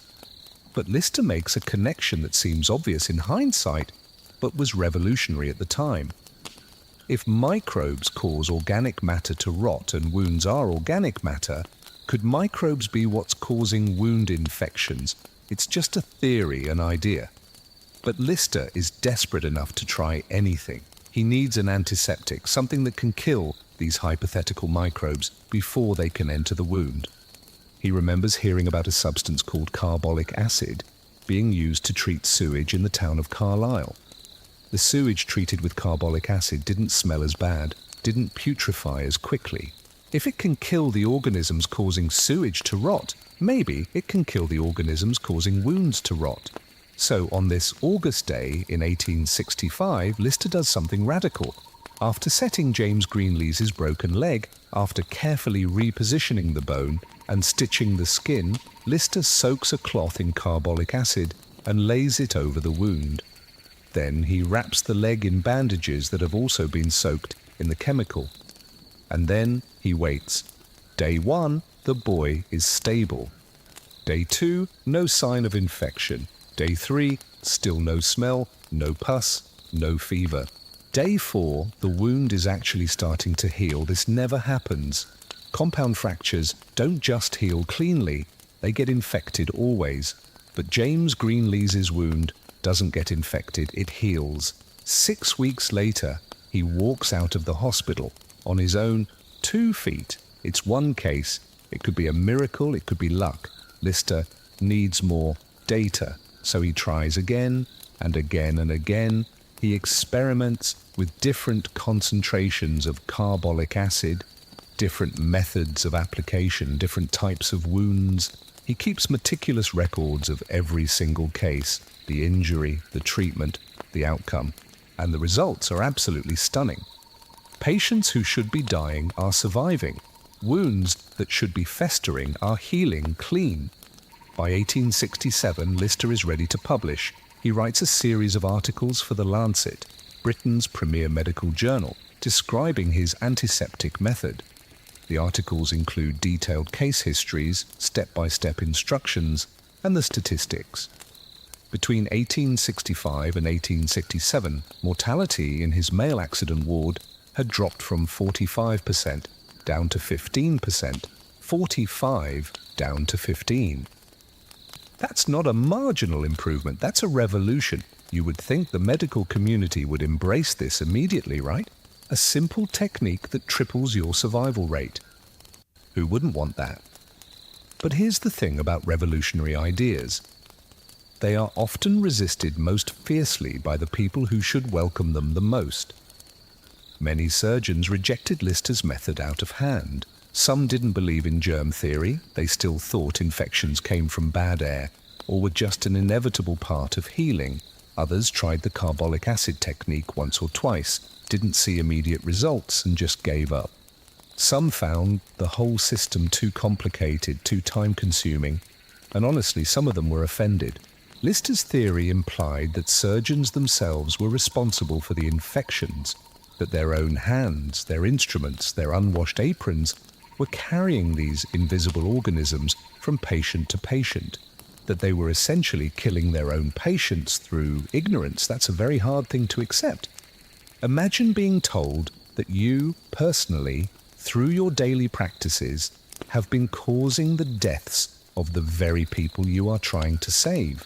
The psychological resistance to that idea must have been enormous, so Lister faced fierce opposition, particularly from senior surgeons who had been operating the same way for decades. One surgeon, James Young Simpson, yes, the same Simpson who discovered chloroform, became one of Lister's most vocal critics. The irony is almost funny. Simpson, who had fought so hard to introduce anesthesia, despite opposition, now found himself opposing Lister's antiseptic method. But Lister didn't give up. He refined his techniques, he published more papers, he demonstrated his methods to visitors, and gradually the evidence became impossible to ignore. One of his innovations was the carbolic acid spray, a device that would mist carbolic acid into the air around the surgical site during operations. The idea was to create a barrier of antiseptic vapor that would kill any airborne microbes before they could land on the wound. He developed this spray through several iterations. First, a small handheld device that required an assistant to pump, then a foot-operated version, then one mounted on a tripod that was operated with a long handle. His colleagues nicknamed it the donkey engine. Picture an operation in Lister's theatre. The room is filled with carbolic mist. The surgeon is working through the fog. The sharp chemical smell is in the air. Assistants are manning the spray pump. It must have looked bizarre, almost theatrical. And it was dangerous in its own way. Carbolic acid can damage tissue if it's used too strongly. Lister himself sometimes suffered from what we now call carbaluria, or carbolic acid poisoning, from absorbing too much through his skin. Many of his patients probably suffered from it too, but even with the risks, even with the complications, Lister's method worked. And nowhere was this more dramatically demonstrated than in 1871 when he got a call that would validate his entire career. Queen Victoria had developed a large abscess under her armpit. It was painful, growing, and potentially life-threatening if it ruptured internally. She needed surgery. The Queen's usual physicians were unavailable or unwilling to operate. So, Victoria directed them to summon the closest surgeon to her residence in Scotland who might be qualified for such a delicate procedure. That surgeon was Joseph Lister. Imagine the pressure. You're about to operate on the Queen of England. the most powerful woman in the world. If anything goes wrong, anything at all, your career is over. You might even be accused of harming the monarch. But Lister believed in his method. He brought his equipment, including that carbolic acid spray pump. An assistant began spraying the operating area with the antiseptic mist and accidentally sprayed the Queen directly in the face. Victoria was, according to reports, not amused, but Lister proceeded with the operation. He drained the abscess using his antiseptic technique, carbolic acid on everything, careful attention to preventing contamination, and the Queen recovered beautifully. No infection, no complications, complete healing. Lister later joked that he was the only man able to plunge a knife into the Queen and survive the experience. And Victoria, despite the face full of carbolic spray, was impressed enough to give her implicit endorsement to Lister's methods. Just as her earlier endorsement of chloroform had legitimized anesthesia, her successful surgery with antiseptic technique helped legitimize Lister's approach. Slowly, surgeons around the world began adopting antiseptic methods. The Franco-Prussian War of 1870-71 saw Lister's techniques used extensively, with dramatically improved outcomes for wounded soldiers. German surgeons, in particular, embraced the antiseptic system enthusiastically. By the late 1870s, when Lister moved to London to take up the chair of clinical surgery at King's College, he was becoming recognized as one of the most important figures in medicine. In 1877, he performed what was then considered an almost miraculous operation, wiring together a fractured kneecap, a procedure that would have been unthinkable before antisepsis because of the infection risk. The patient recovered perfectly. Lister's career became a triumph. He was made a baronet in 1883, becoming Sir Joseph Lister. In 1897, he was elevated to Baron Lister of Lyme Regis. In 1902, he was one of the original 12 members of the Order of Merit, one of Britain's highest honours. But here's what's fascinating. Even as Lister was being honoured and celebrated, his specific techniques were already being replaced by something better. A new generation of surgeons and scientists argued that instead of trying to kill germs after they entered the surgical field, antisepsis, why not prevent them from entering in the first place? Why not create a sterile environment from the start? This new approach was called asepsis. Instead of spraying everything with carbolic acid, you would sterilize your instruments before surgery. You would wear sterile gowns and gloves. You'd create an environment where germs simply couldn't be present. Lister, to his credit, never fought this evolution. He recognized that asepsis was a logical extension of his own principles. The important thing wasn't the carbolic spray, it was the understanding that invisible organisms caused infection and that preventing their entry into wounds saved lives. That understanding, that fundamental shift in how medicine thought about disease, that was Lister's real contribution. Before Lister, surgery was getting better at managing pain, but it was still killing huge numbers of patients through infection. After Lister, surgery could finally reach its potential. Surgeons could take their time with complex procedures. They could go deep into the body cavity. They could attempt operations that would have been death sentences before. The transformation was complete. Doctors who could eliminate pain and prevent infection truly had godlike powers. They could cut into the human body, rearrange it, repair it, and have the patient walk away healed.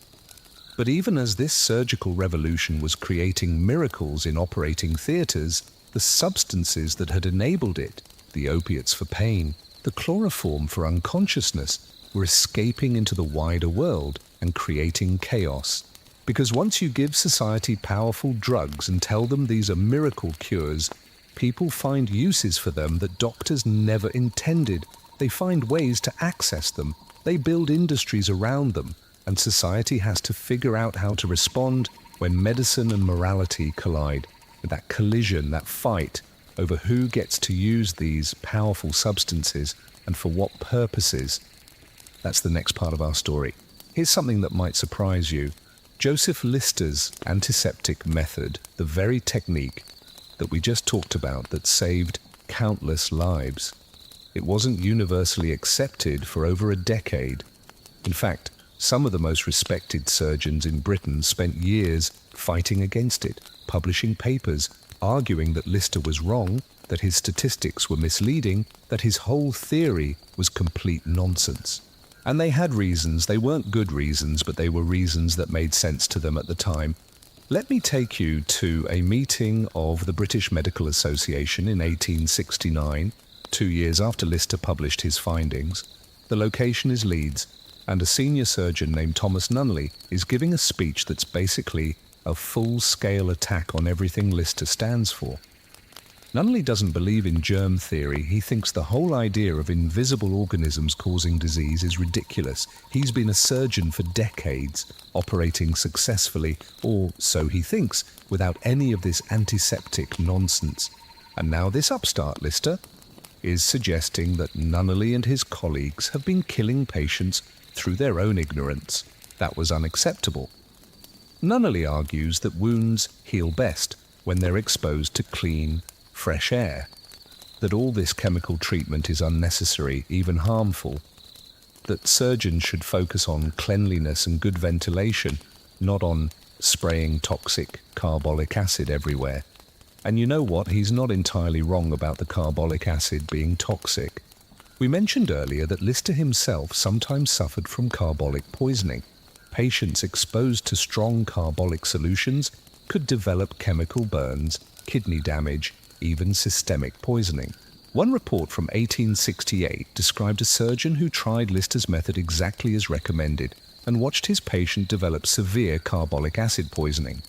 The surgeon wrote tersely, "In 12 compound fractures where I employed the acid paste exactly as recommended by Mr. Lister, the only cases where suppuration occurred were 2 where I used the acid." In other words, the treatment actually made things worse. So you can see why some surgeons were skeptical. They tried the carbolic method once or twice, it didn't work or it caused problems, and they just concluded that Lister was mistaken. But here's the crucial detail: they weren't doing it right. Lister had spent years experimenting to find the correct concentrations, the right application methods, the proper timing. His technique was precise because it had to be. Too little carbolic acid and the germs survived. Too much and you poisoned the patient. But many surgeons just dabbed some carbolic acid on a wound and expected miracles. It's like if someone gave you a recipe that required exact measurements and careful timing, and you just threw all the ingredients together randomly and then complained that the recipe didn't work. The other problem was that Lister's method was just complicated. Let me walk you through what a Lister-style operation actually involved. First, you had to prepare your instruments by soaking them in a carbolic solution. Then, you had to wash your hands, a revolutionary concept, in a weak carbolic solution. Then, you had to set up the carbolic spray pump, which required an assistant to operate continuously throughout the entire surgery. During the operation, you'd periodically wash the wound with more carbolic solution. Any sponges or cloths used to mop up blood had to be soaked in carbolic first. After the surgery, you'd apply bandages that had been soaked in carbolic, then wrap the whole wound in a coating of carbolic paste mixed with other substances. And then you had to change those dressings regularly, each time using more carbolic, more preparation, more time. For a busy surgeon, especially one in an emergency situation or working in a military hospital, this all seemed excessive, time-consuming, and expensive too, because carbolic acid wasn't free. Some surgeons argued that they got just as good results with simple cleanliness. George Callender at St. Bartholomew's Hospital in London published statistics in 1873 claiming that his mortality rates were comparable to Lister's, and he achieved them just by keeping his ward extremely clean. No carbolic acid required. Lawson Tate, a surgeon in Birmingham, became one of Lister's fiercest critics. Tate was actually an excellent statistician. He kept meticulous records. and he argued that rigorous cleanliness was the key, not antiseptics. He would wash everything, keep his operating room spotless, and his results were indeed good. The debate got heated. Medical journals were filled with back-and-forth arguments. Surgeons at conferences would defend their preferred methods passionately. It became almost tribal. You were either a Listerite or an anti-Listerite. What's interesting is that both sides had legitimate points. The anti-Listerites, who focused on cleanliness, were accidentally practicing a primitive form of asepsis, preventing germs from entering the surgical field in the first place. They just didn't understand why cleanliness mattered because they still didn't believe in germs. And the Listerites, while they were correct about germ theory, were using a method that was genuinely complicated and sometimes harmful if it was done incorrectly. The continental European doctors, interestingly, embraced Lister much faster than the British did. German surgeons in particular became enthusiastic adopters. Why? Partly because carbolic acid had already been used medically in France and Italy for treating wounds, so the concept wasn't as foreign, and partly because German medicine was more scientifically oriented, more willing to accept new theories if the evidence supported them. The Franco-Prussian War of 1870-71 became a testing ground. German military surgeons used Lister's antiseptic techniques extensively, and their wounded soldiers had significantly better survival rates than in previous wars.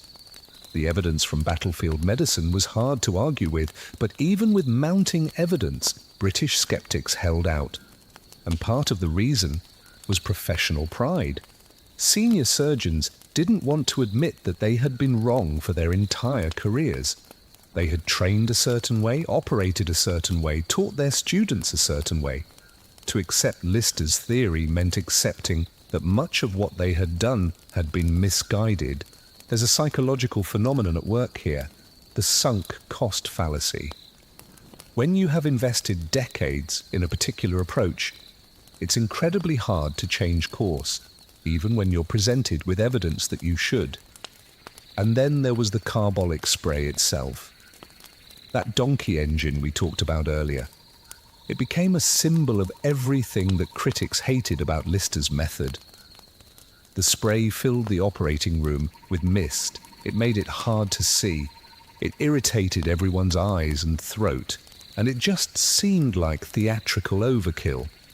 Even some of Lister's supporters quietly admitted that the spray was probably unnecessary. The crucial antiseptic action was happening at the wound site, not in the air around it. But Lister, being cautious and thorough, insisted on the spray as an extra precaution.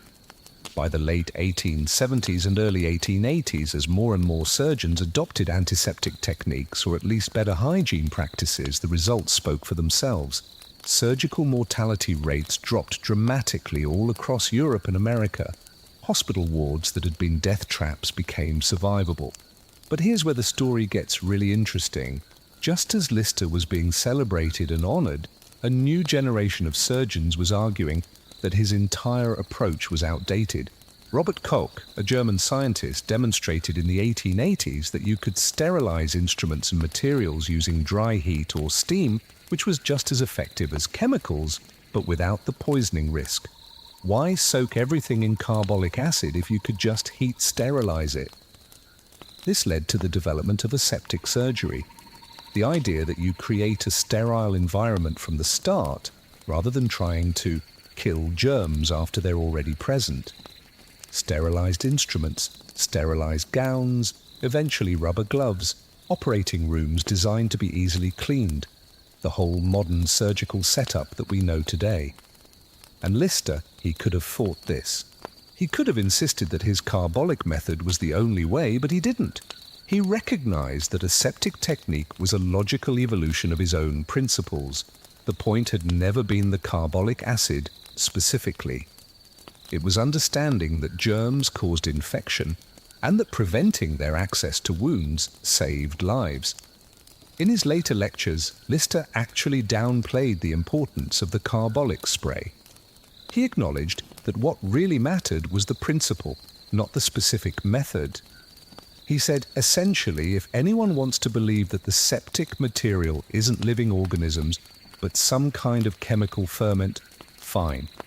As long as they treat it as something that must be kept away from wounds, the patients will benefit. It was a remarkably humble stance for someone who had been proven so right. By the 1890s, the antiseptic versus aseptic debate was largely settled. Modern surgery combined elements of both, sterilization of instruments and materials, asepsis, plus chemical disinfection of skin and any non-sterilizable surfaces, antisepsis. The carbolic spray was abandoned. The thick, carbolic paste was replaced by more sophisticated antiseptics. Steel instruments replaced ivory and wood because steel could be heat sterilized effectively.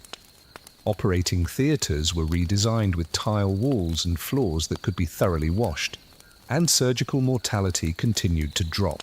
By 1900, operations that would have had a 50-50 survival rate in 1860 now had success rates well over 90%.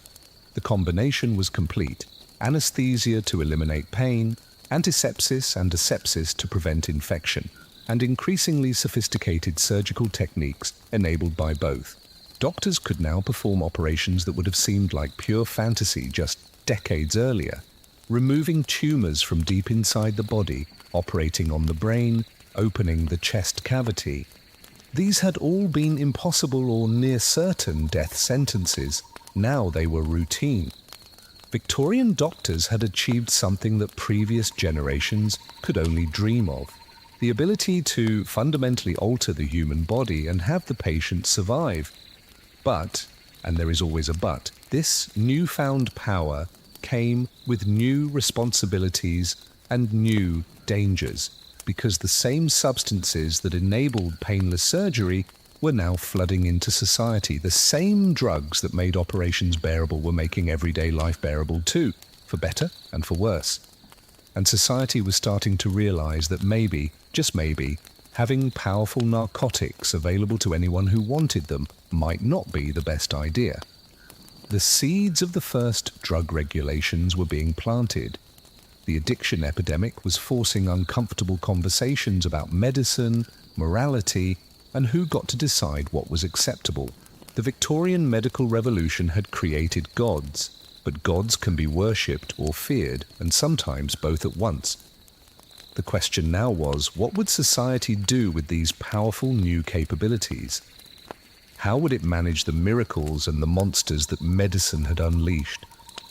Those questions and the sometimes tragic, sometimes absurd ways the Victorians tried to answer them, that's the territory we're entering next. Imagine you're a medical student in London around 1840. You wake up before dawn because you want to get a good seat for today's surgery. Yes, a good seat, because surgeries are performed in an amphitheatre. And if you arrive late, you'll be stuck way up in the back row where you can barely see a thing. You climb the stairs to the operating theatre, and that's the actual term they used, theatre, and you find yourself in a circular room with ascending rows of benches. It looks like a small coliseum. At the centre, under a skylight that provides the only real illumination, sits a wooden table. That table is stained almost black from years and years of blood. Nobody has ever cleaned it properly. Why would they? It's just going to get bloody again today anyway. The surgeon arrives wearing his operating coat. This isn't a clean, sterile surgical gown like you'd see today. No, this is a coat that is stiff with the dried blood and tissue from previous operations. It's like a badge of honor. The more crusted and stained your operating coat is, the more experienced you are. Some surgeons wear the same coat for years without washing it. Just think about that for a second. Years without washing, in a coat covered in the blood and body fluids from hundreds of different patients. The surgical instruments are laid out on a tray. Saws, knives, hooks, needles. These haven't been cleaned either. Not really. Maybe they've been wiped with a cloth, maybe rinsed in some water if someone remembered. But sterilization isn't a concept that anyone has even thought of yet. In the corner of the room, there's a big box of sawdust. That's for soaking up the blood when it pools on the floor, because there is going to be a lot of blood, and someone will have to clean it up, eventually. The public galleries are filling up now. Yes, public galleries. Members of the general public have paid money to watch this surgery. Some are medical students trying to learn. Others are just curious, or bored, or morbidly fascinated. Surgery as entertainment, as a spectacle. Can you imagine paying money to watch someone's leg get amputated? But that's exactly what people did. The air in the room smells like unwashed bodies, old blood, and something else. Something sweet and rotten that you can't quite identify, but that makes your stomach turn. That's the smell of infection, of gangrene, of wounds that have gone septic. It's the smell of death, and it's everywhere in the hospitals. Now let's fast forward 20 years. Same hospital, same operating theatre, but something is different. It's 1860 and anesthesia has transformed the experience. The patient isn't screaming anymore. They are unconscious, breathing steadily under ether or chloroform. The surgeon can work more slowly, more carefully. He's not racing against the clock, trying to finish before the patient dies of shock. But everything else is still the same. The blood-stained coat, the unwashed instruments, the sawdust in the corner, the smell of putrefaction. Because they have solved the pain problem, but they haven't solved the death problem. Patients still die, not during the surgery now, but after. 3 days, 5 days, a week later, infection takes them. The operating theatre is quieter now, but it is still a killing ground. Jump ahead another decade to 1870. The Lister Revolution is beginning to take hold, though very slowly. Some surgeons are using carbolic acid, some are not. It's chaos. It's a transitional period where different surgeons are doing completely different things. In one theatre, you might see a surgeon meticulously spraying carbolic acid everywhere, working through a mist of antiseptic, with his instruments soaking in solution. In the next theatre down the hall, another surgeon is operating the old way, convinced that this whole antiseptic business is nonsense, and the results speak for themselves. The antiseptic surgeon's patients mostly survive. The traditional surgeon's patients mostly die, but the traditional surgeon blames it on bad luck, or the patient's poor constitution, or the weather. Anything but his own methods. The transformation is happening, but it is messy, inconsistent, and chaotic. But by 1890, the operating theatre has become almost unrecognizable. The wooden table is gone, replaced by one made of metal that can be thoroughly cleaned.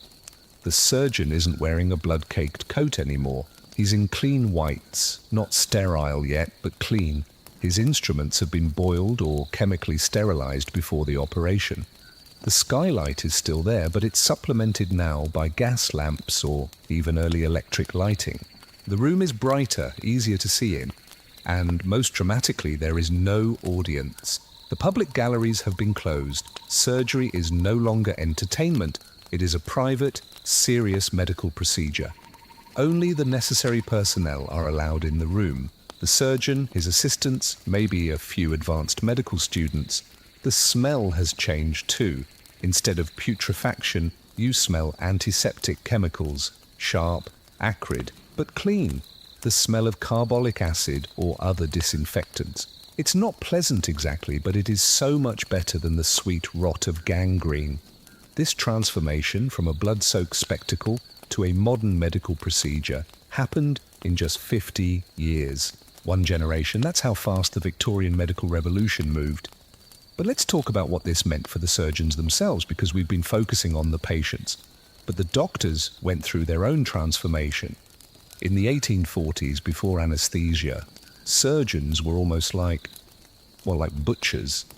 And I don't mean that as an insult, it was literally how they were perceived. Surgery required physical strength, manual dexterity, and most of all speed, and the ability to ignore your patient's suffering and just cut. Surgeons were working-class heroes in a sense, tough, physical, unsentimental. They had to develop emotional calluses because otherwise the screaming would just break them. There are accounts of pre-anesthesia surgeons who would vomit after operations, who would cry, who described going to the operating theatre as feeling like they were going to a hanging. The psychological toll was immense, but they couldn't show any weakness. They had to project confidence, even callousness, because patients needed to believe their surgeon was competent enough to save them despite the agony. After anesthesia, this started to change. Surgeons could take their time, they could be more thoughtful, more precise. The job became less about raw nerve and more about skill and knowledge. And after antisepsis, surgery became almost scientific. You could plan complex procedures. You could operate on areas of the body that had been off limits before because the risk of infection was just too high. The abdomen, for instance. Before antisepsis, opening someone's belly was an almost guaranteed death from peritonitis, an infection of the abdominal cavity. But with proper antiseptic or aseptic technique, abdominal surgery became possible. Removing tumours from internal organs, repairing damaged intestines, removing inflamed appendixes. The brain became accessible, the chest cavity. Places that had been forbidden territory were suddenly open for exploration, and with this expansion of capability came a change in status. Surgeons went from being skilled craftsmen, respected but not quite gentlemen, to being elite medical professionals. By the end of the Victorian era, a successful surgeon could be wealthy, titled, celebrated. Joseph Lister became Baron Lister. Robert Liston had been famous, but in that rough, almost circus performer kind of way. The new generation of surgeons were scientists, gentlemen scholars. The instruments themselves evolved too. In the early Victorian period, surgical instruments were often made from materials like ivory or wood because they looked elegant and felt good in the hand. But ivory and wood are porous, impossible to truly sterilize. So, as antiseptic and aseptic techniques developed, instruments shifted to being made almost entirely from metal, specifically steel. Instruments that could be boiled, heated, chemically treated to kill every single microbe. The designs changed too, becoming more specialized.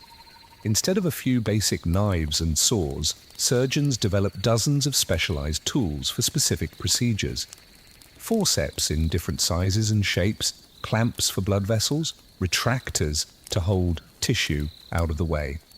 And here's something interesting. The advent of better pain control and infection prevention actually allowed surgeries to become longer. In the pre-anesthesia era, you wanted the surgery over as fast as possible. Robert Liston's 25-second amputations, remember? But once patients could be kept unconscious safely for extended periods, and once the infection risk was minimized, surgeons could take hours if they needed to. Complex procedures became possible, operations that required careful, meticulous work over many hours, the appendectomy for instance. Removing an inflamed appendix requires opening the abdomen, locating the appendix, which can be in slightly different positions in different people, carefully cutting it away without rupturing it, and then closing everything back up. That is not a 25-second operation. That's an hour or more of careful work. But it became routine by the early 1900s. Something that would have been impossible in 1850 was standard practice by 1900. Hospital design changed too. Operating theatres, those amphitheatres with public seating, were phased out and replaced by smaller, more controlled operating rooms. Rooms with tile walls and floors that could be thoroughly scrubbed, with better ventilation, with space for sterilizing equipment. The whole culture around surgery transformed. Instead of being this dramatic public performance where speed and nerve were everything, surgery became a careful, private procedure, where planning and precision mattered most. Surgeons started doing something revolutionary. They started saying no to patients. Before anesthesia and antisepsis, if you were a surgeon and someone came to you needing surgery, you pretty much had to try, no matter how risky. The alternative was just letting them die without attempting any treatment. But once surgery became safer and more predictable, surgeons could assess risk more carefully. They could say, this patient is too weak for surgery, or the infection has spread too far, or we need to wait until their condition stabilizes. The ability to be selective, to plan, to postpone surgery until the conditions were optimal, that was new. That was a luxury that came from having reliable anesthesia and infection control. And here's something that might surprise you. Surgery became quiet. The pre-anesthesia operating theatre was cacophonous. Screaming patients, shouting surgeons giving instructions, the audience murmuring or gasping or making comments. It was chaotic and loud, but the modern operating room, it's calm, focused. The patient is unconscious and silent. The surgeon speaks quietly to their assistants. There's concentration, not chaos. One surgeon from the late Victorian period described it as transforming the operating theatre from a shambles to a chamber of sleep. That's quite an image, isn't it? From a shambles, like a slaughterhouse, to a chamber of sleep, from horror to peace. But even as surgery was becoming safer, cleaner, quieter, more scientific, the same substances that enabled this transformation were wreaking havoc outside the hospital walls, because morphine and chloroform and all these other powerful drugs weren't staying in the operating rooms. They were in homes, in medicine cabinets, in patent medicines sold at corner stores. And society was beginning to wake up to the fact that maybe, just maybe, having these substances freely available was creating more problems than it solved. The question became, how do you regulate miracle cures? How do you restrict access to substances that are both incredibly useful and incredibly dangerous? Who decides who gets to use them and for what purposes? These were not just medical questions anymore. They were political questions, social questions, questions about individual liberty versus collective safety, about who had authority over people's bodies and their choices. And the answers that Victorian society came up with, some of them sensible, some of them absurd, some of them deeply unjust, those answers would shape drug policy for the next century and beyond.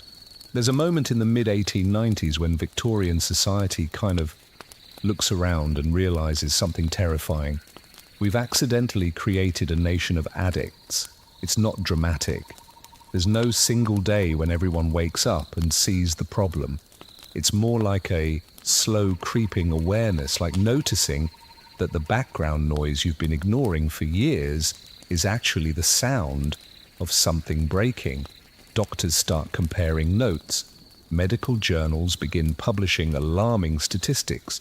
Newspapers run stories with headlines like "The Opiate Plague" and "Morphinomania Sweeping the Nation."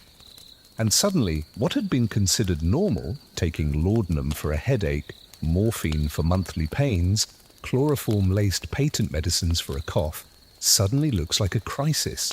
Let me give you a snapshot of just how pervasive this had become. In 1895, at the peak of what historians now call the Victorian opioid epidemic, approximately 1 in every 200 Americans was addicted to opiates. In Britain, the numbers were similar, possibly even higher. In some regions, we're talking about hundreds of thousands of people, maybe over 1 million across the United States and Britain combined, who were physically dependent on morphine, laudanum, or other opium preparations. And here's the thing that makes this different from other historical drug problems. Most of these people had no idea they were addicts. They just thought they were taking medicine. Take Mrs. Elizabeth, a fictional but typical example based on real case studies from the period. She's 42, middle class, married to a clerk. She has 3 children. She goes to church on Sundays. She is respectable, proper, everything a Victorian woman should be. 10 years ago, after the birth of her 3rd child, she had terrible postpartum pain. Her doctor prescribed morphine injections. The pain went away. She felt wonderful. The doctor told her to continue taking morphine as needed for her female troubles, and she did. At first, it was once a week, then twice a week, then every other day. By the time she realized she couldn't stop without becoming violently ill, she was injecting morphine 3 times a day. Her doctor, the same one who started her on it, now looks at her with barely concealed disapproval and suggests that she has a weak moral character. Multiply Mrs. Elizabeth by tens of thousands. That was the Victorian addiction crisis. And the medical profession, the same profession that had created this problem, was now scrambling to figure out what to do about it. Medical journals from the 1880s and 1890s are fascinating and horrifying to read. You can see the panic building. Articles with titles like "The Grave," "Dangers of the Hypodermic Syringe," and "On the Alarming Increase of Morphia Addiction Among Women." One journal article from 1889 states bluntly, "The physician who resorts too quickly to morphine injection is lazy, incompetent, and poorly trained." So this is doctors calling out other doctors saying, "We did this. We created this problem with our own overprescribing." But recognizing the problem didn't immediately lead to solutions. In fact, some of the so-called solutions were spectacularly misguided. Remember how I mentioned that morphine addicts were sometimes treated with heroin? Let me tell you that story properly, because it's almost darkly comedic. In 1874, a British chemist working for the research department of a German pharmaceutical company synthesized a new compound derived from morphine. They called it diacetylmorphine, but it was marketed under a catchier name, heroin. The name came from heroisch, the German word for heroic, because in initial tests people reported feeling heroic and powerful when they took it. The company that marketed it was Bayer. Yes, the same company that makes aspirin today. In fact, Bayer marketed heroin and aspirin at the same time in the 1890s. Aspirin for headaches, heroin for coughs, and for morphine addiction. The advertising claimed that heroin was non-addictive, a safe substitute for morphine that could help morphine addicts get clean. This was spectacularly, catastrophically wrong. Heroin is more addictive than morphine, not less. But it took years for this to become clear because heroin creates such a powerful euphoria that users initially didn't notice they were becoming dependent. So you had doctors earnestly treating morphine addiction by prescribing heroin, solving one crisis by creating a worse one. It would be funny if it weren't so tragic. Meanwhile, the patent medicine industry was making the problem even worse. These were the unregulated tonics, elixirs, and cure-alls sold in drugstores and general stores all across America and Britain. Products with cheerful names like Hamlin's Wizard Oil and Dr. Kilmer's Swamp Root and Mrs. Charlotte's world-famous female remedy. The labels promised to cure everything from tuberculosis to general tiredness to hysteria. What they didn't always clearly state was that many of them contained morphine, cocaine, alcohol, or all three. People would buy these thinking they were harmless health tonics. They would take them regularly because they made them feel good, and then they would discover, usually too late, that they couldn't stop without becoming sick. There's a particularly insidious product called chlorodyne that became hugely popular in the late Victorian era. It was marketed as a cure for everything: cholera, diarrhea, coughs, asthma, you name it. The advertising showed happy, healthy people. The bottle had a reassuring, medical-looking label. What was in it? Laudanum, chloroform, and cannabis tincture. It was basically a cocktail of every intoxicating substance available at the time, and people were dosing themselves and their children with it daily. The manufacturer made a fortune, and countless people became addicted without ever realizing it. You might be wondering, didn't anyone try to stop this? Didn't the government regulate these medicines? The answer is, eventually yes. But it took decades longer than it should have. The first significant drug regulation in Britain was the Pharmacy Act of 1868. But here's what that actually did. It said that poisonous substances, including opium, could only be sold by registered pharmacists or chemists. That's it. You could still buy opium without a prescription. You just had to buy it from a licensed seller instead of from a random shopkeeper. The act was supposed to prevent accidental poisonings, not treat addiction. In America, things were even more unregulated. Until the early 1900s, there were essentially no federal drug laws at all. States had some regulations, but they varied wildly and were often unenforced. So why did it take so long to regulate these dangerous substances? Partly because of money, the opium trade was enormously profitable. British companies were making a fortune selling opium to China, so much so that it triggered the Opium Wars when China tried to stop the trade. It's kind of hard to claim opium is a dangerous poison at home when your government is forcing other countries to buy it. The patent medicine industry was also hugely profitable and politically connected. These companies advertised extensively in newspapers, making them important clients for the press. Newspapers were not eager to run exposés on the industries that paid their bills.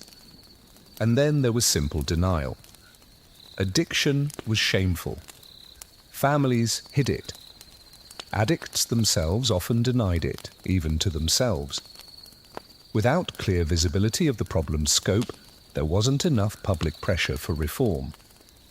But gradually, the evidence became impossible to ignore. Coroners' inquests, investigations into deaths, were constantly reporting deaths from laudanum overdose, sometimes accidental, sometimes suicide. The newspapers were full of these reports. Woman dies of laudanum poisoning. Child accidentally given fatal dose of soothing syrup. Despondent man ends life with morphia. The British newspaper archive, if you search it today, is just filled with these tragic stories. Page after page of deaths from substances that were sold legally and marketed as medicine. Medical conferences started dedicating entire sessions to the opiate problem. Doctors would present case studies of patients who had become addicted through medical treatment. They'd discuss withdrawal protocols, treatment options, prevention strategies, and slowly a consensus emerged. These substances needed to be controlled. But here is where class and race enter the picture in some really ugly ways. Throughout the 1870s and 1880s, when the typical opiate addict was a white, middle-class woman taking morphine prescribed by her doctor, addiction was treated as a medical problem. Unfortunate, but understandable. These women needed help, treatment, sympathy. But as the demographic shifted, as more working-class people, more immigrants, more people of color started using opiates, the narrative changed. Suddenly, addiction became a criminal problem, a moral failing, a threat to society. Chinese immigrants in particular became the targets of a moral panic. Chinese laborers had brought opium-smoking customs from China, and opium dens, places where people gathered to smoke opium, existed in most major American cities. The press portrayed these as dens of vice and corruption, never mind that white Americans were consuming just as much morphine in private. The opium den became a symbol of foreign threat, of moral degradation, and white women visiting opium dens. That became a particular obsession. Newspapers ran lurid stories about innocent white women being lured into Chinese opium dens and corrupted. There was racism and sexism and xenophobia all wrapped up together. This moral panic provided the political cover for the first serious anti-opiate laws. But they weren't framed as public health measures. They were framed as protecting white society from foreign influence. California passed the first anti-opium smoking ordinance in 1875, explicitly targeting Chinese immigrants. Other states followed. By the 1890s, anti-Chinese sentiment and anti-opium sentiment had become thoroughly entangled. Meanwhile, white middle-class morphine users continued receiving their prescriptions with relatively little interference. The laws targeted opium smoking, which was associated with Chinese immigrants, while largely ignoring morphine injection, which was associated with white doctors and patients. The hypocrisy was stunning, but it worked politically. By the early 1900s, the regulatory framework was finally tightening. The Pure Food and Drug Act of 1906 in America required that patent medicines list their ingredients. Suddenly, people could see that their harmless tonic contained morphine or cocaine. Sales of these products plummeted once people knew what was actually in them. State laws between 1895 and 1915 gradually restricted opiate sales, requiring prescriptions for morphine and other narcotics. The over-the-counter availability that had enabled the epidemic was finally ending. But this created a new problem. People who were already addicted now couldn't easily get their medicine. And withdrawal from opiates is brutal. We are talking about days of vomiting, sweating, cramping, hallucinations. It's physically dangerous, especially for people who have been using heavily for years. So, a new market emerged, the black market, illegal sales, street dealers, people who had been taking morphine prescribed by their doctors for legitimate pain were suddenly forced to buy from criminals because doctors were now too afraid to prescribe it. The addiction epidemic hadn't been solved, it had just been pushed underground. And the medical profession, having created the problem through overprescribing, having failed to recognize it for decades, having attempted to treat it with even more addictive substances, and having finally supported a criminalization that punished users rather than helping them, the medical profession just moved on to the next miracle cure. Because while all of this was happening, while society was grappling with the dark side of these miracle medicines, the scientific advances just kept coming. New drugs, new techniques, new capabilities that seemed impossible. And doctors, having learned very little from the opiate crisis, were ready to embrace the next big thing with the same uncritical enthusiasm they had shown for morphine. Because when you have godlike powers, when you can eliminate pain and cure disease, it's hard to remember that every miracle has a shadow, that every cure can become a curse, that the line between medicine and poison is thinner than anyone wants to admit. Let's talk about two women, both living in London in 1885, both addicted to morphine. Their stories will show you everything you need to know about how Victorian society viewed addiction. First, there's Lady Catherine. That's not her real name, but it's based on documented cases. She's in her late 30s, married to a baronet, and she lives in an elegant townhouse in Kensington. She started taking morphine 5 years ago after a carriage accident left her with chronic back pain. Her physician, a respected doctor on Harley Street, prescribed it freely. Now she's taking morphine multiple times a day. Her hands shake between doses. She's lost weight. Her family knows something's wrong, but they don't talk about it openly. That would be unseemly. When Lady Catherine's addiction becomes impossible to hide, what happens? Her husband discreetly arranges for her to spend several months at a private sanitarium in the countryside. It's called a rest cure. The bills are astronomical, but the family can afford it. The sanitarium is luxurious, more like a spa than a hospital. Other wealthy women are there for similar nervous conditions. The official story told to friends and society is that Lady Catherine has gone to the country to recover from exhaustion. How unfortunate. How delicate these refined women are. But she'll be back soon, good as new. Now, meet Mary Sullivan. She's 28, works in a textile factory in East London, and lives in a cramped tenement with her 2 children. She started taking laudanum 3 years ago for menstrual cramps. She bought it cheaply from a corner shop because she couldn't afford a doctor's visit. Like Lady Catherine, Mary is now addicted. She needs laudanum every single day just to function, to work, to take care of her children. Without it, she becomes violently ill, shaking, vomiting, unable to even stand. When Mary's addiction becomes obvious to her employer, what happens? She's fired. She's marked as morally deficient. A cautionary tale about the weak character of the working classes. There is no sanitarium for Mary, no discreet treatment, just unemployment, poverty, and judgment. If Mary is arrested for public drunkenness because laudanum intoxication looks a lot like alcohol intoxication, she goes to jail. The magistrate lectures her about her moral failings. The newspaper might even report it. Unfortunate woman in the grip of the opiate habit. Same addiction, wildly different treatment, and it all comes down to class. This is what Victorian drug addiction really looked like. It wasn't a single crisis, but multiple crises, affecting different populations in completely different ways, with completely different social responses. Upper class and middle class addicts, mostly women who had been prescribed morphine by their doctors, were treated as invalids. They had an illness. They needed rest, privacy, professional help. Their addiction was medicalized.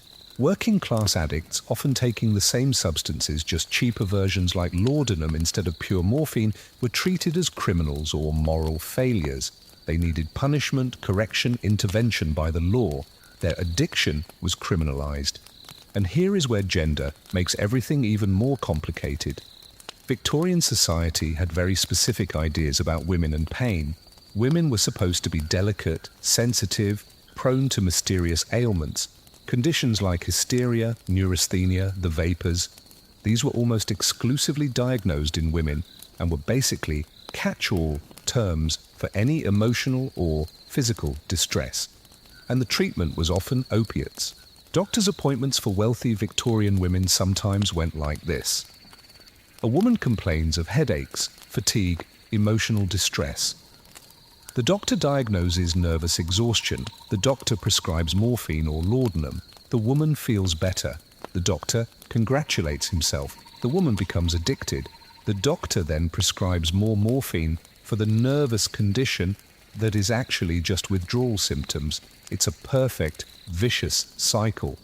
There's a reason the typical opiate addict in late Victorian America was described as a middle-aged, middle-class white woman. These were women who had access to doctors, money for prescriptions, and symptoms that doctors treated with opiates as a matter of course. Menstrual pain, morphine. Postpartum depression, laudanum. Menopause symptoms, morphine. General anxiety or unhappiness, laudanum. Chronic pain from any cause, morphine. One medical historian estimated that women were 2 to 3 times more likely than men to become addicted to medical opiates, not because women were weaker or more prone to addiction, but because doctors prescribed opiates to women far more readily. And society accepted this. A woman taking morphine prescribed by her doctor was just managing her delicate constitution. There was nothing shameful about it. In fact, it showed that she could afford proper medical care. But a working-class woman buying laudanum from a corner shop, that was different. That was a moral failing, the same substance, the same addiction, but one is medicine and one is vice, depending entirely on your social class and how you acquired it. Men faced similar double standards, but in different ways.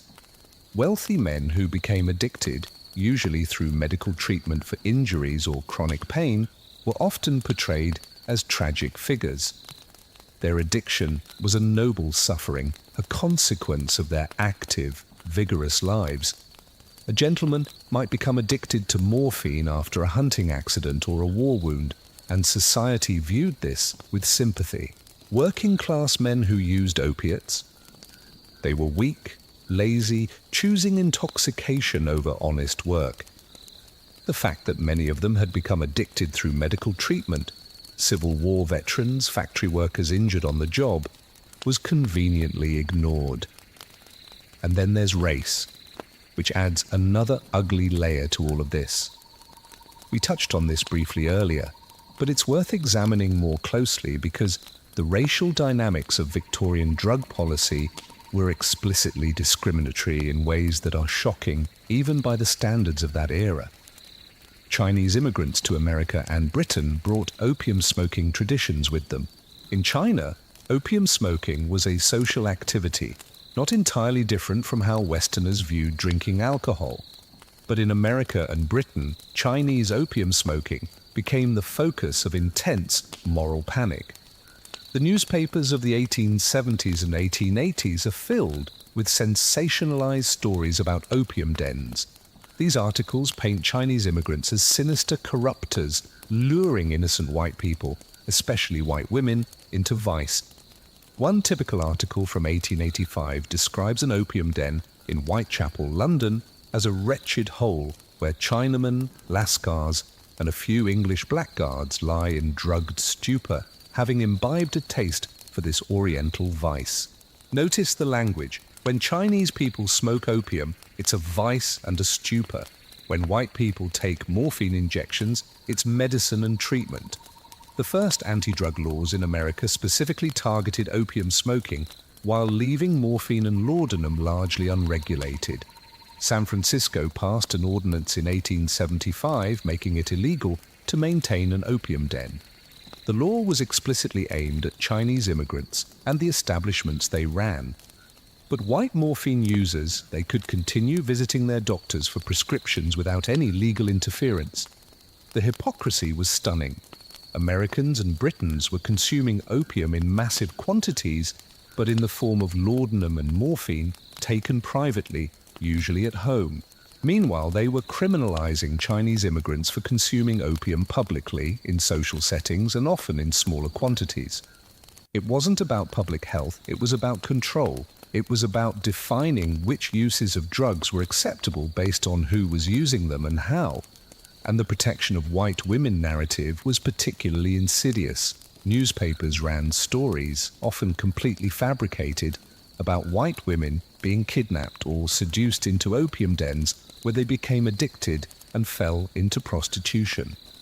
These stories stoked fears that played into existing racist stereotypes about Chinese men being threats to white womanhood. The reality was that most opium den customers were Chinese laborers seeking recreation after long workdays. But the moral panic justified increasingly harsh legislation. By the 1890s, several states had passed laws specifically criminalizing opium dens while leaving other forms of opiate use untouched. The message was clear: the problem wasn't the opiates, the problem was who was using them and how. This pattern, treating identical drug use differently based on the user's race and class, would continue well into the 20th century. It's visible in how America later treated powder cocaine versus crack cocaine, for instance. Different forms of the same drug were treated wildly differently by law enforcement, with the harsher penalties falling on the forms associated with black communities. But back in the Victorian era, this discriminatory framework was just being established. Meanwhile, women, especially middle-class white women, were navigating a bizarre landscape where being addicted to morphine was simultaneously acceptable and shameful. It was acceptable if you took it as prescribed by a doctor for your female troubles. It was shameful if anyone acknowledged the addiction openly.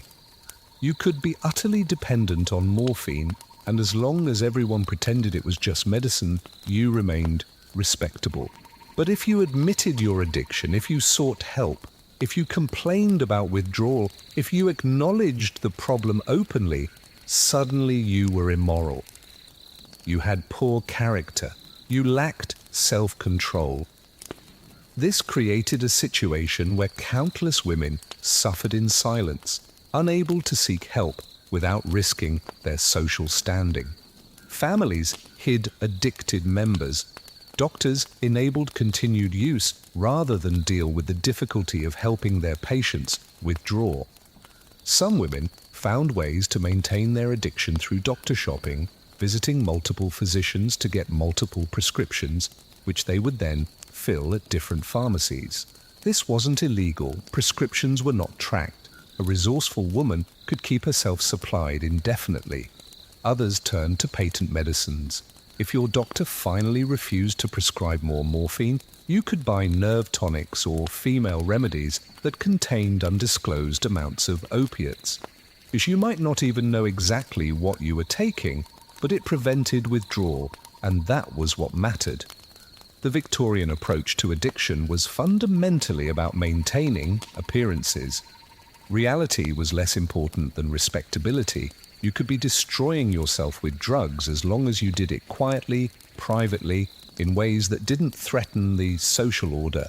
Working class addicts, immigrants, anyone outside the respectable classes, they didn't have the luxury of privacy. Their addiction was visible, public, subject to judgment and legal consequences. They couldn't afford private sanitariums or continued medical prescriptions. They faced the full force of social condemnation. This created a system where addiction wasn't really a disease that needed treatment. It was a social problem that needed to be managed. Keep it hidden among the wealthy, criminalize it among the poor, use it as a tool for controlling immigrant populations, and above all, never acknowledge the fundamental contradiction. that the same substances being sold as miracle cures were destroying lives across every single social class. The Victorian medical revolution had given doctors unprecedented power. They could eliminate pain, they could cure diseases, they could perform miracles in the operating theatre, but they had also unleashed forces that they didn't fully understand or control. And rather than acknowledging their role in creating the addiction crisis, rather than developing better treatment approaches, much of the medical establishment simply shifted the blame onto the patients, especially female patients, working-class patients, and immigrant patients. The gods that medicine had created were starting to look less divine and more human, flawed, biased, and sometimes actively harmful, despite their good intentions. And yet, even as society grappled with these failures, the march of medical progress continued. New discoveries, new techniques, new capabilities that would once again transform what doctors could do. Because one thing the Victorian era proved is that neither failure nor controversy can slow down scientific advancement for long. The question was never whether medicine would keep developing new powers. The question was whether society would learn to wield those powers more wisely than it had the last time. Vienna, 1884. A young doctor named Sigmund Freud, yes, that Freud, before he became famous for psychoanalysis, is experimenting with a new substance that's just been isolated from coca leaves. He's trying it on himself, taking detailed notes on how it makes him feel. And what does he feel? Euphoria, energy, confidence, mental clarity. All his usual anxieties and insecurities seem to just melt away. He feels, in his own words, exhilaration and lasting euphoria, which in no way differs from the normal euphoria of the healthy person. Freud is so excited that he sends some of it to his fiancée with a note saying it will make her strong and give her rosy cheeks. He writes enthusiastically to his friends about this miracle substance. He publishes a paper titled Über Coca, praising its benefits and suggesting multiple medical uses. The substance he's so enthusiastic about is cocaine. Now, before you judge Freud too harshly, you need to understand something. In 1884, cocaine seemed like the answer to everything that was wrong with morphine and opium. Unlike morphine, cocaine didn't make you sleepy or stuporous. It made you alert, focused, energetic. Unlike opium, it didn't seem to cause obvious physical withdrawal symptoms, at least not immediately. And most importantly, it worked as a local anesthetic, which was something entirely new. Let me explain why this was so revolutionary. Ether and chloroform were general anesthetics. They knocked you out completely. That's great for major surgery. But what if you just needed a tooth pulled or a small cut stitched or eye surgery where the patient needed to remain conscious and follow instructions? General anesthesia for minor procedures seemed like overkill. But there hadn't been any reliable way to numb just one part of the body while leaving the patient awake. Until cocaine. In September of 1884, a Viennese ophthalmologist named Karl Koller, a colleague of Freud's, discovered that drops of a cocaine solution applied to the eye completely numbed it within minutes. You could perform eye surgery on a fully conscious patient who felt nothing. Koller demonstrated this at a medical conference, and the reaction was explosive. One physician declared, "In the discovery of cocaine, a new era seems to have dawned." Another wrote that cocaine had immediately wrought a complete revolution in medicine.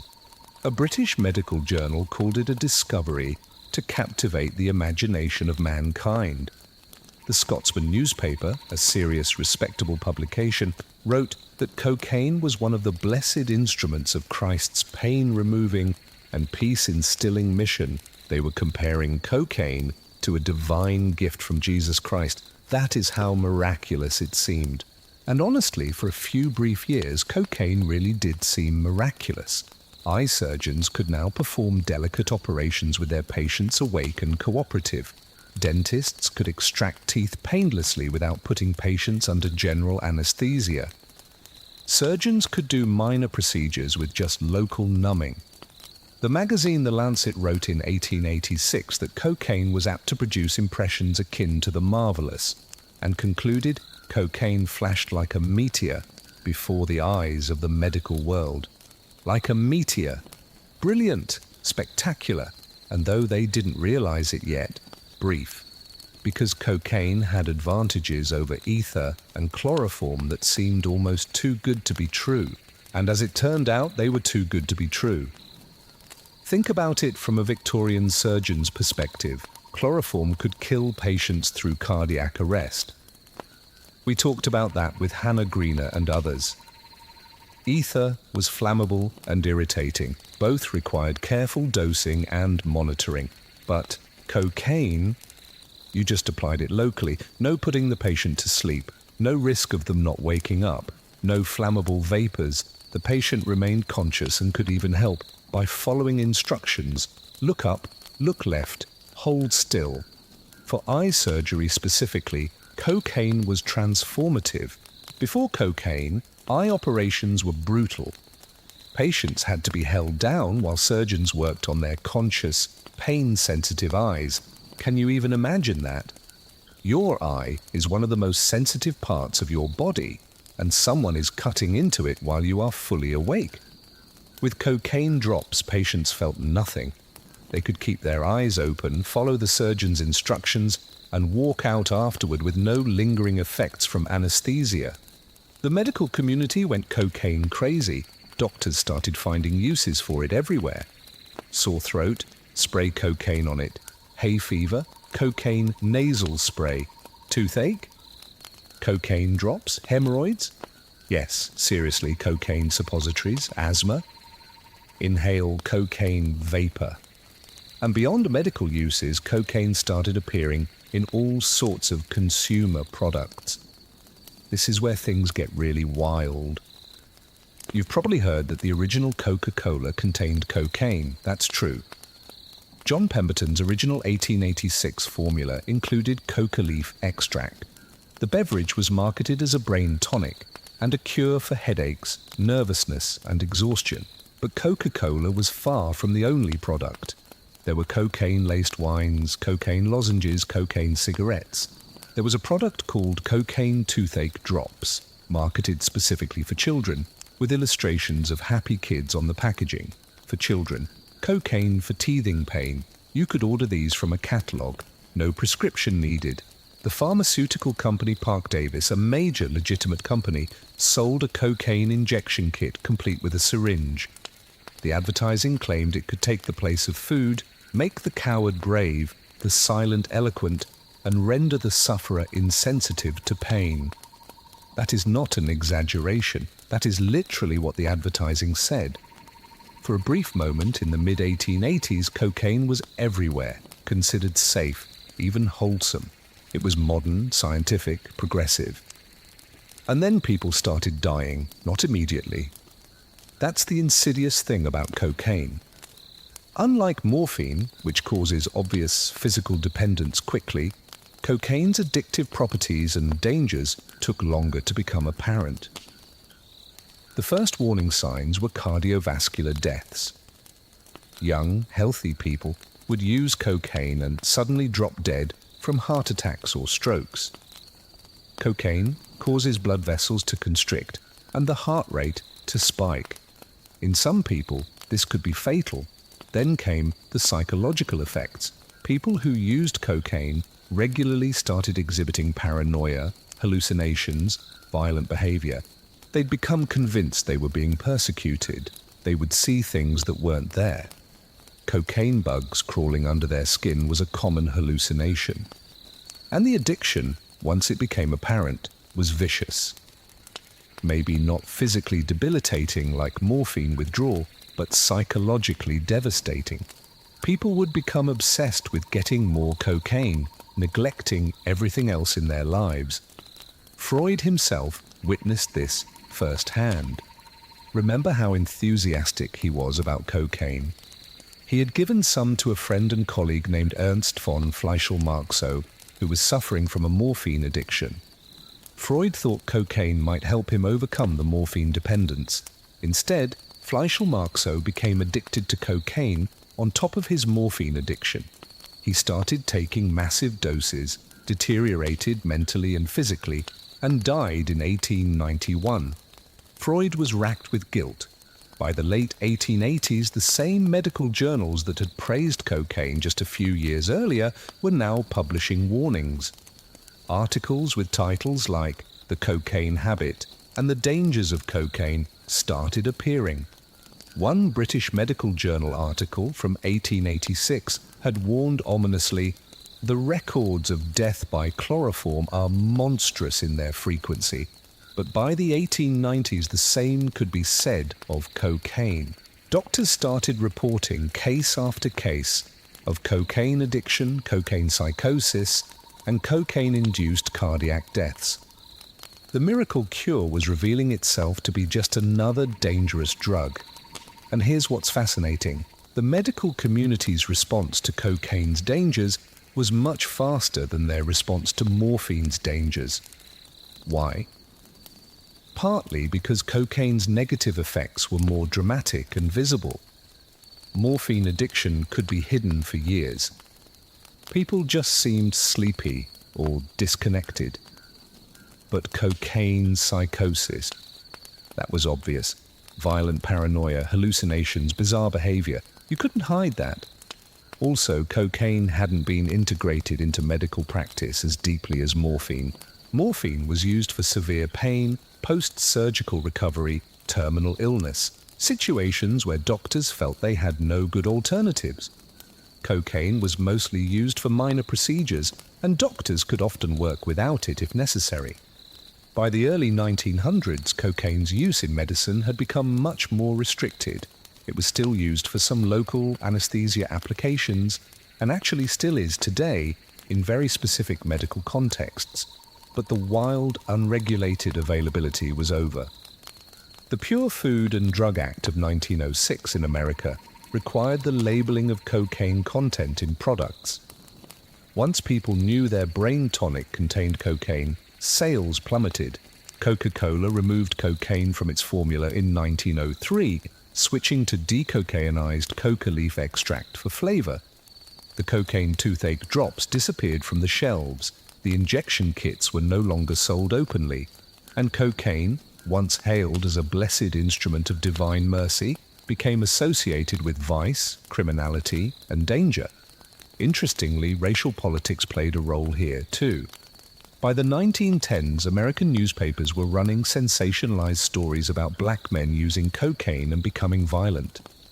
These stories, mostly fabricated or exaggerated, fueled a moral panic and supported strict cocaine prohibition laws. The pattern was repeating. A drug that had been widely used by white Americans in patent medicines was now being criminalized, partially through racist fears about its use by black Americans. But cocaine's fall from grace was faster and more complete than morphines or opiums. Within 2 decades, it went from a miracle drug to a dangerous narcotic to an illegal substance in most contexts. The Victorian era's third great medical revolution, after anesthesia and antisepsis, had turned out to be a false dawn. Cocaine wasn't the solution to medicine's drug problem, it was just another problem. And this raises an uncomfortable question. If 3 of the most celebrated medical breakthroughs of the Victorian era, chloroform, morphine, and cocaine, all turned out to have devastating, unintended consequences, what does that say about medical progress itself? Were doctors really becoming gods? Or were they just humans with powerful tools they didn't fully understand, learning through trial and error at their patients' expense? That question, the gap between medical ambition and medical wisdom, becomes even more pressing when we look at what came next. Because even as society was learning hard lessons about miracle drugs, medicine was on the verge of yet another transformation, one that would finally truly change what doctors could do, one that would save countless lives without creating new epidemics of addiction or death. Or so they hoped, because by now we should know better than to trust that any medical miracle comes without a cost. There's a photograph from 1895 that captures something essential about Victorian medicine. It shows a hospital ward. It's clean, orderly, modern by the standards of the day. Patients are lying in neat rows of beds. Nurses in crisp uniforms are attending to them. Everything looks civilized, but if you look closely at the patients' faces, you see something else. Some look dazed, disconnected. Others have that hollow-eyed look of people in chronic pain or withdrawal. A few are restrained to their beds, not violently, but firmly, with straps across their chests. This is what progress looked like in 1895. It was better than 1845, certainly, but it was still carrying the weight of 50 years of mistakes, overconfidence, and unintended consequences. Let's talk about what Victorian medicine's miracles actually cost. We can start with the obvious, the deaths. We've mentioned some of these already. Hannah Greener dying from chloroform during a toenail removal. Patients dropping dead from cocaine-induced heart attacks. Morphine overdoses, both accidental and intentional. But the true death toll from Victorian anesthesia and analgesics is impossible to calculate. How many people died from chloroform during childbirth, from ether during surgery, from morphine prescribed too freely, from cocaine they didn't know was dangerous, from patent medicines containing undisclosed opiates? Nobody kept comprehensive records. Death certificates might say heart failure or respiratory arrest without noting that anesthesia was involved. Families often hid suicides by laudanum. Infant deaths from soothing syrups were attributed to other causes. One estimate suggests that chloroform alone killed thousands of patients between 1847 and 1900. That's thousands of people who went into surgery for routine procedures, healthy people, or at least people healthy enough that surgery seemed worth attempting, and they never woke up. And here's the thing that makes this even more tragic. Many of these deaths were avoidable. Remember Dr. John Snow, who anesthetized Queen Victoria? He spent years studying chloroform's effects, developing precise dosing protocols, and designing specialized equipment to deliver it safely. When Snow administered chloroform, his patients almost never died. But most doctors weren't John Snow. They would pour some chloroform on a cloth, hold it over a patient's face, and just hope for the best. No precise measurements, no monitoring equipment, no understanding of how chloroform actually affected the heart. The knowledge existed to use these substances more safely, but it wasn't widely shared, it wasn't taught systematically, and it wasn't enforced. So people died needlessly. Then there's the rape problem, and yes, I'm going to talk about this because it was real and it was significant. When anesthesia was first introduced, one of the immediate concerns was, what happens when you render someone, especially women, completely unconscious and vulnerable? The answer, unfortunately, was exactly what you would fear. There are documented cases of women being sexually assaulted while under anesthesia by their doctors or dentists. These cases made it into newspapers, medical journals, and coroner's inquests, which means the actual number was certainly higher because most sexual assault goes unreported, especially in Victorian society where women faced massive social pressure to stay silent. One particularly notorious case in 1845 involved a Boston dentist who was accused of assaulting a patient while she was unconscious under ether. The case went to trial. The dentist was acquitted despite credible evidence, partly because the victim was a young, unmarried woman, and her testimony was deemed unreliable. This created a chilling effect. Women became afraid of anesthesia, not because of its medical risks, but because of what might happen while they were unconscious. Some women refused surgery rather than risk being so vulnerable. Medical journals acknowledged this fear. They published guidelines about having female attendants present during procedures on women. They discussed the moral responsibilities of physicians. But the underlying problem that rendering someone unconscious creates an opportunity for abuse, and that some doctors took advantage of that, was never adequately addressed. So you had women dying in childbirth because they refused pain relief. afraid of what might happen while they were under. Progress, but at what cost? And then there's what I'll call the trust problem. Before anesthesia and these powerful drugs, the doctor-patient relationship was relatively straightforward. You were sick or injured. The doctor examined you, maybe prescribed some relatively harmless remedies, and nature took its course. But once doctors had the power to render you unconscious, to prescribe substances that could radically alter your mental state, to cut into your body and rearrange it, the power dynamic shifted dramatically. You had to trust your doctor completely, trust that they wouldn't assault you while you were unconscious, trust that they had measured the chloroform dose correctly, trust that the morphine they prescribed was necessary and not the start of an addiction, trust that they knew what they were doing. And as we have seen throughout this story, that trust was often misplaced. Doctors overprescribed morphine because they didn't understand addiction. They used chloroform carelessly because they didn't understand cardiac toxicity. They enthusiastically recommended cocaine because they believed it was safe. They performed surgeries without proper antisepsis because they didn't believe in germs. The Victorian medical profession was learning on the job, experimenting on patients, making mistakes that cost lives and caused suffering. And patients had no way to know which doctors were competent and which ones weren't. There was no licensing system worth mentioning, no standardized medical education, no malpractice system to hold doctors accountable. You picked a doctor based on their reputation, their class and luck, and you just hoped for the best.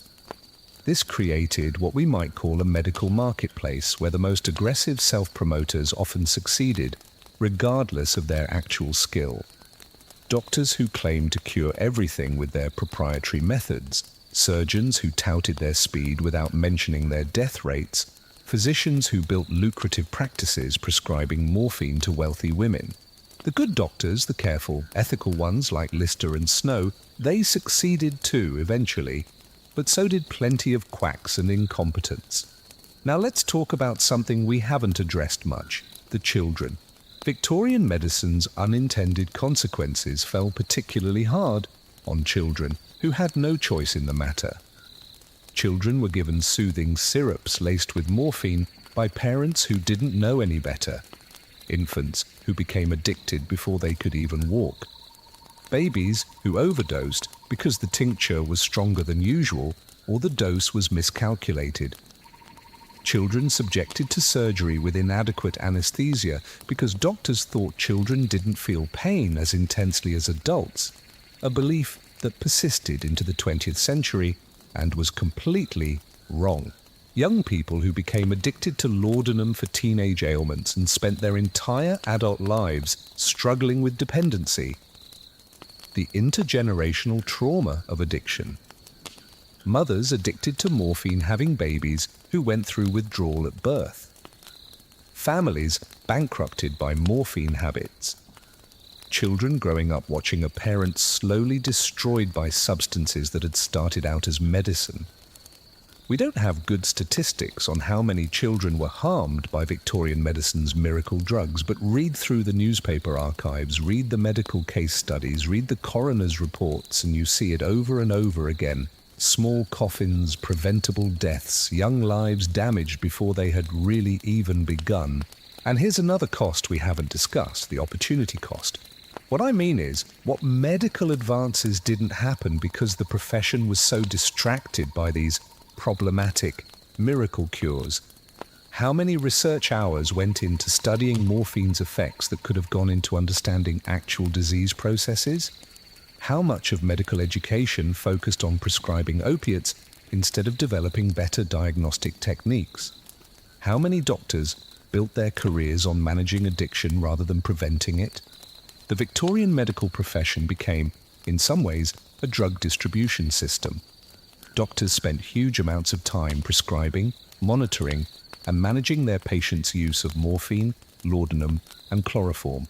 This was now a core part of medical practice, but it didn't have to be. If the profession had recognized addiction as a problem earlier, had regulated these substances more carefully, had focused on understanding disease, Rather than just managing symptoms with drugs, might medicine have advanced faster in other ways? We will never know, but it's worth considering. And finally, let's talk about the hubris problem. The Victorian medical profession, drunk on its own success, convinced itself that it could control nature, eliminate suffering, perfect the human body. The language that doctors used became increasingly grandiose. Surgeons were called miracle workers. Anesthesia was divine mercy in chemical form. Doctors spoke of conquering pain and defeating death. This hubris had consequences.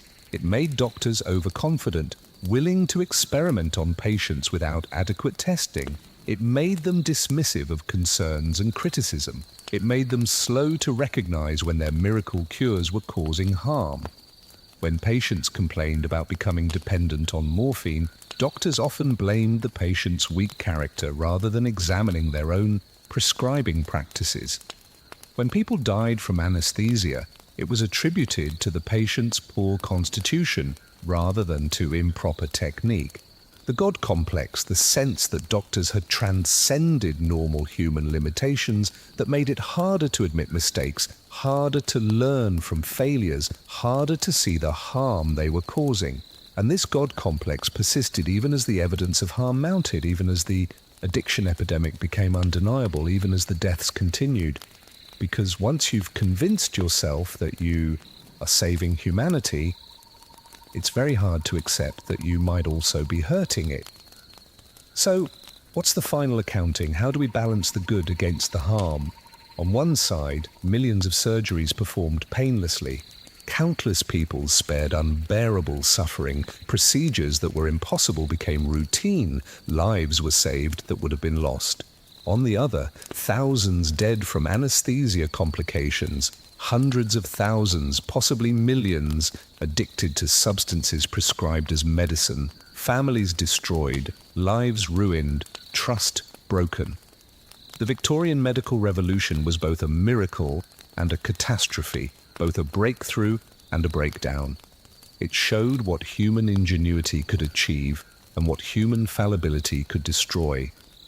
And perhaps most importantly, it raised questions that medicine still struggles with today. How do we use powerful tools wisely? How do we balance benefit against risk? How do we admit mistakes without losing credibility?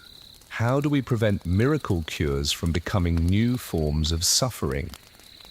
These questions didn't end with the Victorian era.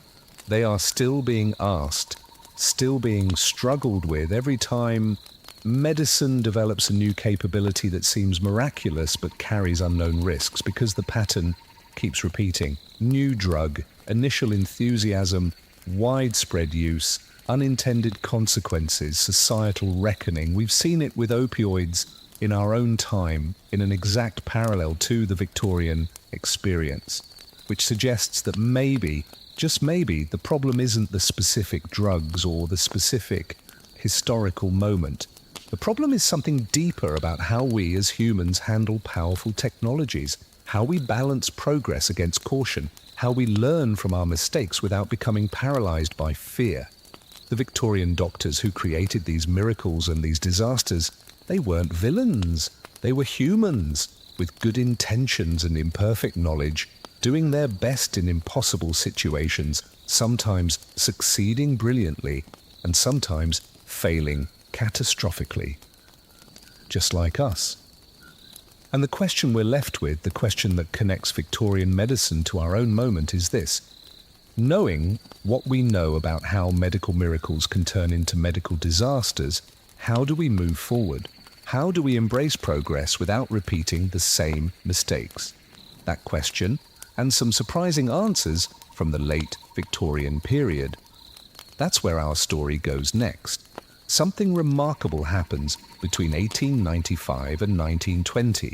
The medical profession, the same profession that created the opioid epidemic, that killed patients with careless anesthesia, that enthusiastically prescribed cocaine for everything, actually learns from its mistakes. Not perfectly, not completely, but genuinely. It's rare enough in human history that we should pay attention when it happens. The turning point comes from multiple directions at once. It's like a perfect storm, but in reverse. A perfect calm, maybe. Let me show you what I mean. First, there's aspirin.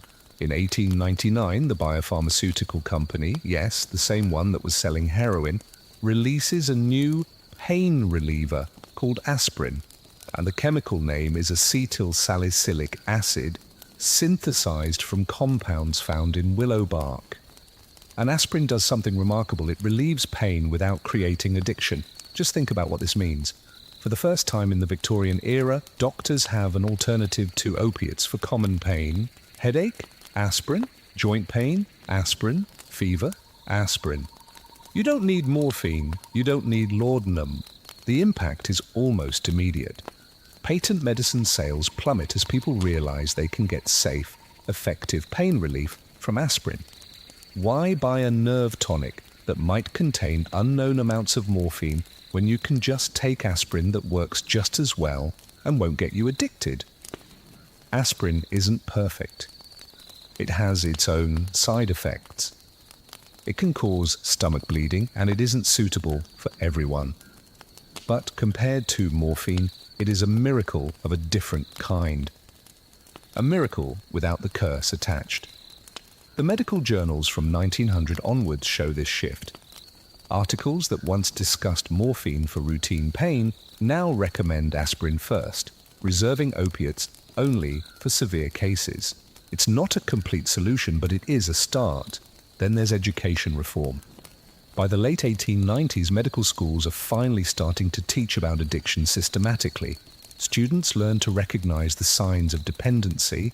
They are taught about withdrawal. They are warned, explicitly warned, about overprescribing. One medical textbook from 1898 states bluntly, the physician who too readily resorts to the hypodermic syringe for every complaint is lazy, incompetent, and a danger to his patients. That's in a textbook. That's what medical students were being taught. Compare that to the 1870s when morphine was prescribed freely and addiction was barely mentioned in medical education. There are also the first attempts at standardizing medical licensing. Before this, anyone could essentially just call themselves a doctor. But by the early 1900s, states are requiring actual medical degrees from accredited schools, examinations, licensing boards. This means fewer quacks, fewer incompetents, and more doctors who have been properly trained in both the capabilities and the dangers of the tools they are using. It's not perfect. Plenty of bad doctors still slip through, but it is better. And then there's something that seems unrelated but turns out to be crucial: the acceptance of germ theory. By 1900, the debate over whether germs cause disease is essentially over. Koch, Pasteur, and Lister have won. Everyone accepts that invisible microorganisms cause infection and disease. Why does this matter for the drug crisis? Because once you understand that diseases have specific causes, bacteria, viruses, specific pathogens, you can develop specific treatments. You don't need to just manage the symptoms with opiates. You can actually cure the underlying disease. Vaccines start becoming available. Better sanitation reduces infectious diseases. The development of bacteriology leads to better diagnostic techniques. Fewer sick people means less pain to manage. Less pain to manage means less opiate prescribing. It's an indirect effect, but it's a significant one. And then perhaps most importantly, there's legal regulation. We mentioned the Pure Food and Drug Act of 1906 earlier, but let's look at what it actually accomplished. Before 1906, patent medicines could contain anything and didn't have to tell you what was in them. Mrs. Winslow's soothing syrup could be loaded with morphine, and the label would just say, "soothes fussy babies." No ingredient list, no warnings. The 1906 Act changed that. Suddenly, manufacturers had to list if their products contained alcohol, opiates, cocaine, or other specified substances. And they had to list the amounts. The effect was dramatic. Once people knew that their health tonic was 50% alcohol and morphine, sales collapsed. It turns out people didn't want to give their children opium, they just didn't know that's what they were doing. By 1910, most of the worst patent medicines had either reformulated to remove dangerous ingredients or they had gone out of business. Then come the state prescription laws. Between 1895 and 1915, state after state passes legislation requiring prescriptions for morphine, heroin, cocaine, and other narcotics. This isn't perfect either. Doctors can still overprescribe. Patients can still doctor shop. But it creates a paper trail. It creates accountability. It makes casual use harder. And crucially, it starts to separate medical use from recreational use. If you need morphine for legitimate pain, your doctor can still prescribe it. But you can't just buy it at the corner store for whatever reason. The Federal Harrison Narcotics Tax Act of 1914 takes this further, requiring registration and taxation of all opiate and coca product transactions. It's technically a tax law, but functionally, it's drug prohibition for non-medical use. Is this perfect? No. Does it solve everything? Absolutely not. In fact, the Harrison Act creates new problems. It is so restrictive that doctors become afraid to prescribe opiates even for legitimate pain. Cancer patients suffer unnecessarily because doctors fear the legal consequences. Addicts who need medical help are criminalized instead of treated, but it does slow the epidemic. By 1920, the casual availability of opiates that characterized the Victorian era is over. You can't just walk into a shop and buy laudanum like you're buying tea. Now here's what's fascinating. While America is taking the prohibition route, Britain takes a different approach. After World War I, Britain establishes what becomes known as the British system. Doctors can prescribe heroin or morphine to registered addicts as maintenance therapy. The idea is to keep addicts stable and functional rather than force them into withdrawal or criminal activity. It's controversial. Many see it as enabling addiction. But it has an interesting effect. Britain's addiction rates stay relatively low compared to America's, and British addicts remain more integrated into society, able to work and function rather than being pushed into criminality. Two different approaches to the same problem with different results. Neither one is perfect, but both are learning from Victorian mistakes. Meanwhile, anesthesia is becoming safer through better understanding and better training. Anesthesiology emerges as a specialization. Dr. John Snow was essentially the first anesthetist, but by the 1900s there are doctors who focus exclusively on anesthesia. They develop better protocols, better equipment, better monitoring techniques. The death rate from anesthesia drops dramatically. Not to zero, it never reaches zero, but from frighteningly common to acceptably rare. Chloroform is largely abandoned in favor of safer alternatives. Ether remains in use, but with much better dosing and monitoring. And here's something interesting. The operating room culture changes. Remember those blood-stained coats that surgeons wore as badges of honor? Gone. They're replaced by clean whites, then eventually by sterile gowns. The public galleries where spectators watch surgeries are closed. Surgery becomes private, professional, serious. The cowboy attitude, speed and nerve above all else is replaced by careful, methodical technique. Surgeons are no longer judged primarily on how fast they can amputate a leg, but on their overall success rates, their complication rates, their patient outcomes. It's a cultural shift as much as a technical one. Medicine is growing up. It's becoming more humble, more careful, more aware of its own limitations. There's also a generational shift. The doctors who pioneered anesthesia and antisepsis, Lister, Simpson, Morton, they are dying or retiring. The new generation that's coming up has been trained differently. They've been taught about addiction from day one. They've never known a world without germ theory. They have learned from their predecessors' mistakes. Not that the new generation doesn't make mistakes of their own. They absolutely do. But they're different mistakes, not repetitions of the same old errors. And there's another factor we can't ignore. World War I, the Great War, from 1914 to 1918, is a horrific tragedy. But it's also a massive, forced experiment in trauma surgery, anesthesia, and pain management. Military doctors have to treat wounds on a scale never seen before. They have to develop better techniques, better protocols, a better understanding of shock and blood loss and infection. And when these doctors come home, they bring that knowledge with them. Civilian medicine benefits from the hard lessons learned in field hospitals. Morphine use in World War I is heavy, very heavy. But the military is much more careful about it than civilian medicine had been. Doses are measured. Use is monitored. Addiction among soldiers is recognized as a problem and treated, not just ignored. It's still imperfect. Many soldiers come home addicted, but there is at least an attempt at a systematic approach rather than the free-for-all of the Victorian era.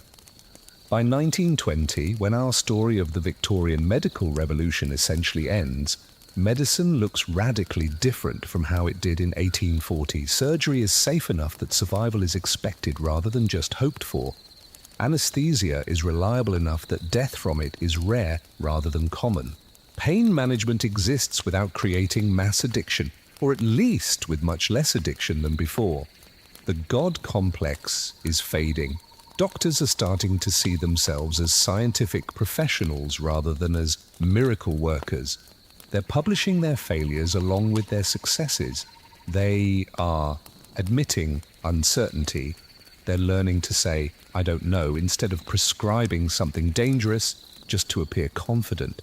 The pharmaceutical industry is regulated. The medical profession is standardized. The worst of the patent medicines are gone. It's not perfect. The addiction epidemic isn't over. It's just smaller and more hidden. Anesthesia still kills people occasionally. New drugs will bring new problems. But the trajectory has changed. Medicine has learned, and is still learning, to temper its ambition with caution, to balance progress with safety, to remember that miracle cures can have dark shadows. And perhaps most importantly, society has learned that medical progress isn't inevitable, isn't always beneficial, and that it needs to be guided by more than just enthusiasm and good intentions. These lessons, hard-won, paid for in lives and suffering, they matter because the pattern we've been tracing through Victorian medicine, the cycle of miracle to disaster to regulation to a new equilibrium, that pattern hasn't ended. We are still living through versions of it. The opioid crisis of our own time echoes the Victorian epidemic in ways that are almost eerie. The questions about how to regulate powerful medical technologies while keeping them available for legitimate use, those questions are still being argued, which means the Victorian medical revolution isn't just history, it's a mirror showing us our own challenges, our own choices, our own struggle to wield power wisely. And that's ultimately what this whole story has been about. Not the drugs themselves, not even the doctors who prescribe them, but the eternal human challenge of handling capabilities that exceed our wisdom. A challenge we are still facing, a challenge we will always face as long as we keep pushing the boundaries of what is possible. Stand in a modern hospital operating room for a moment, not physically, just in your imagination. Look around. The patient lies peacefully unconscious, breathing steadily through a sophisticated ventilator that's delivering precisely measured anesthetic gases. Monitors are displaying their heart rate, their blood oxygen, their brain activity, things that Victorian doctors couldn't even dream of measuring. The surgical team wears sterile gowns, gloves and masks. Every single instrument has been autoclaved. The room itself is a controlled environment. Filtered air, regulated temperature. The surgeon makes an incision careful, precise, with no need to rush.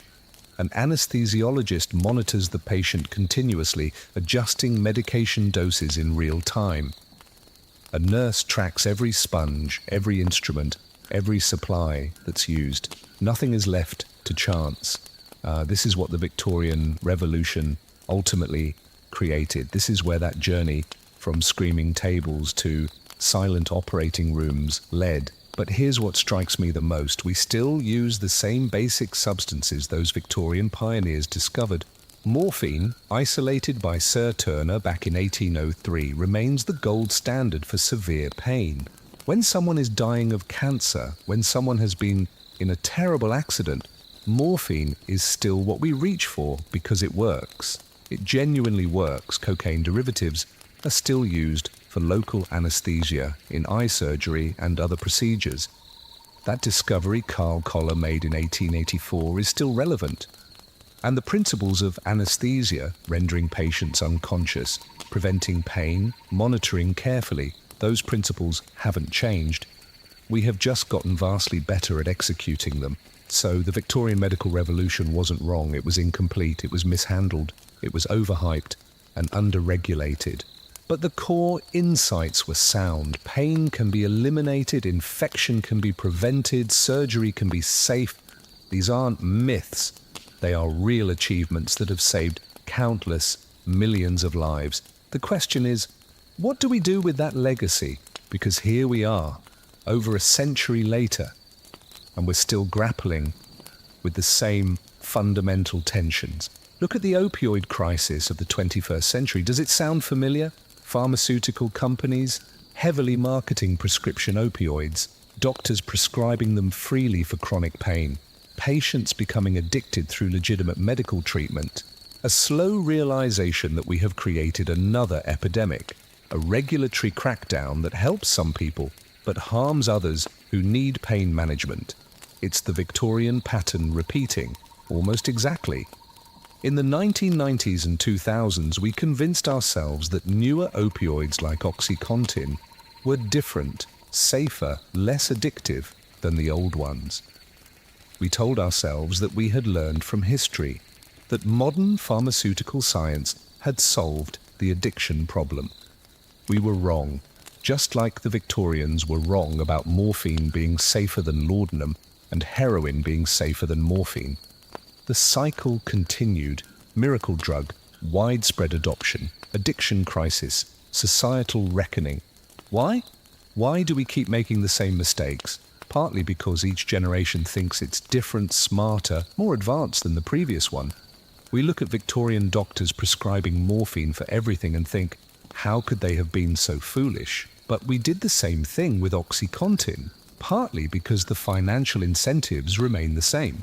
Pharmaceutical companies profit from selling drugs. Doctors build practices around prescribing them. Patients want relief from pain. The same forces that drove the Victorian epidemic drive ours, and partly because the fundamental challenge hasn't changed.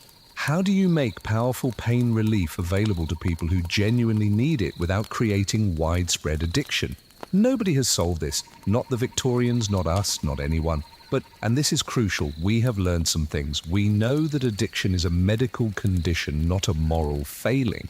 The Victorian distinction between respectable middle-class habits and working-class vice has been replaced by the understanding that addiction is a brain disease that can affect anyone. We know that criminalization alone doesn't work.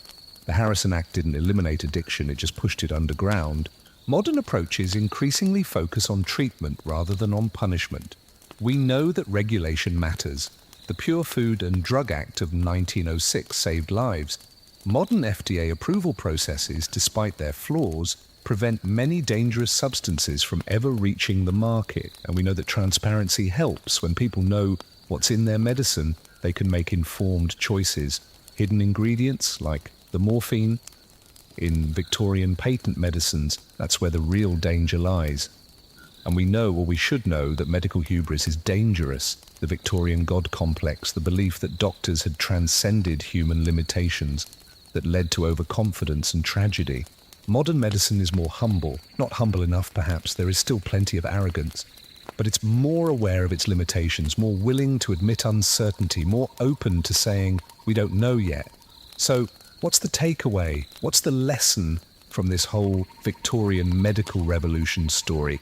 I think it's this. Progress is real, but it is never simple. Every advance creates new challenges. Every solution generates new problems. Every miracle has a shadow. The Victorians eliminated the screaming from operating rooms, but created an addiction epidemic. They conquered surgical infection, but only after decades of denial and thousands of unnecessary deaths. They developed local anesthesia with cocaine but unleashed a dangerous drug into society. None of this means that progress is bad. It just means that progress is complicated, and it means we need to approach new medical capabilities with both enthusiasm and caution. Yes to developing new treatments. Yes to pushing boundaries. Yes to trying to eliminate suffering, but also humility, careful monitoring, a willingness to admit mistakes, a rapid response when problems emerge, regulation that balances access with safety. The Victorian doctors who pioneered anesthesia and antisepsis, they weren't villains. They were humans trying to help other humans, using the best knowledge available to them. Sometimes succeeding brilliantly and sometimes failing catastrophically. Just like modern doctors, just like all of us, trying to make the world better with imperfect knowledge and limited foresight. The difference between them and us is that we have their history to learn from. We can see the patterns, we can recognize the warning signs, we can ask, are we repeating their mistakes or are we finding better paths? Sometimes we repeat the mistakes. The opioid crisis proves that, but sometimes we do better. Modern anesthesia is incomparably safer than Victorian anesthesia. Modern surgery has success rates the Victorians could never have imagined. Modern pain management, despite its problems, helps millions of people live fuller lives. We are standing on their shoulders, both the triumphs and the failures. We inherit both the miracles they created and the messes they left behind. And the cycle continues. Right now, somewhere, scientists are developing new medical technologies that will seem miraculous. Gene therapy, immunotherapy, artificial intelligence in diagnosis, technologies that will save lives and transform medicine. And right now, somewhere, those same technologies are creating problems that nobody anticipated, side effects that nobody predicted, social disruptions that nobody planned for, because that is how progress works. It's messy, it's complicated, it's never just forward, it's forward and sideways and sometimes backward, learning and adjusting and trying again. The Victorian medical revolution made doctors into gods, but gods, it turns out, are just humans with more power, and power without wisdom is dangerous.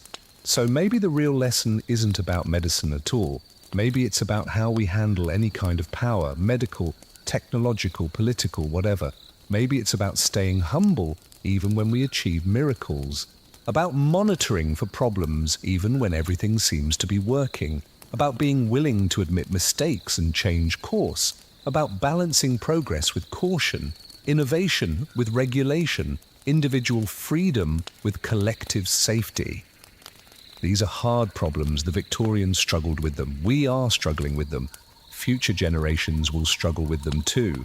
But struggling is better than ignoring. Learning is better than repeating. And understanding our history, really truly understanding it in all its complexity, that gives us a fighting chance to do better.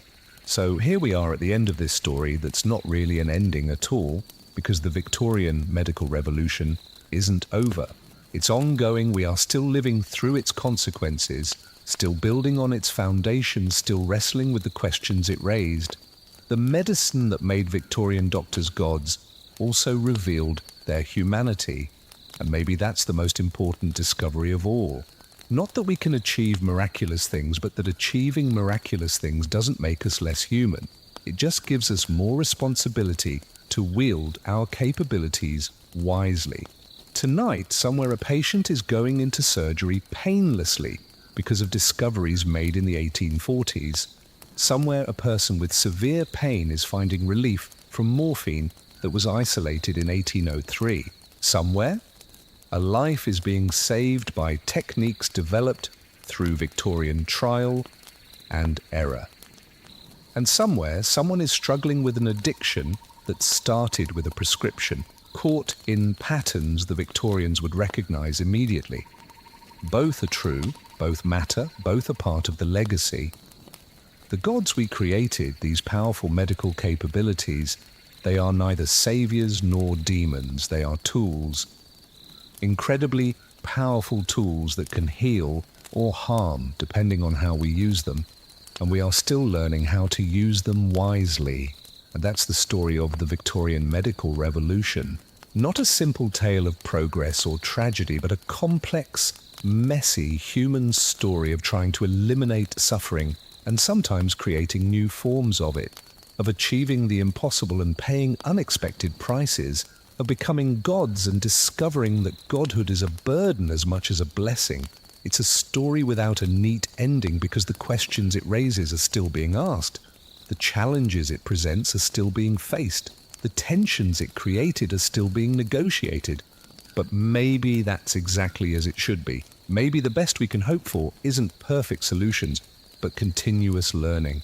Not godhood, but wise stewardship. Not miracles without cost, but the wisdom to decide which miracles are worth their price. That's the legacy of the medicine that made Victorian doctors gods. And it's the challenge we inherit every time we develop a new capability, every time we push a new boundary, every time we try to achieve something that once seemed impossible. The Victorians started us down this path. Where it leads depends on the choices we make, with the knowledge they gave us and the mistakes they showed us how to avoid or repeat. The choice, as always, is ours. Thank you for joining me on this journey through the Victorian medical revolution. Sleep well and remember, every miracle has a story, and every story has lessons if we're willing to listen.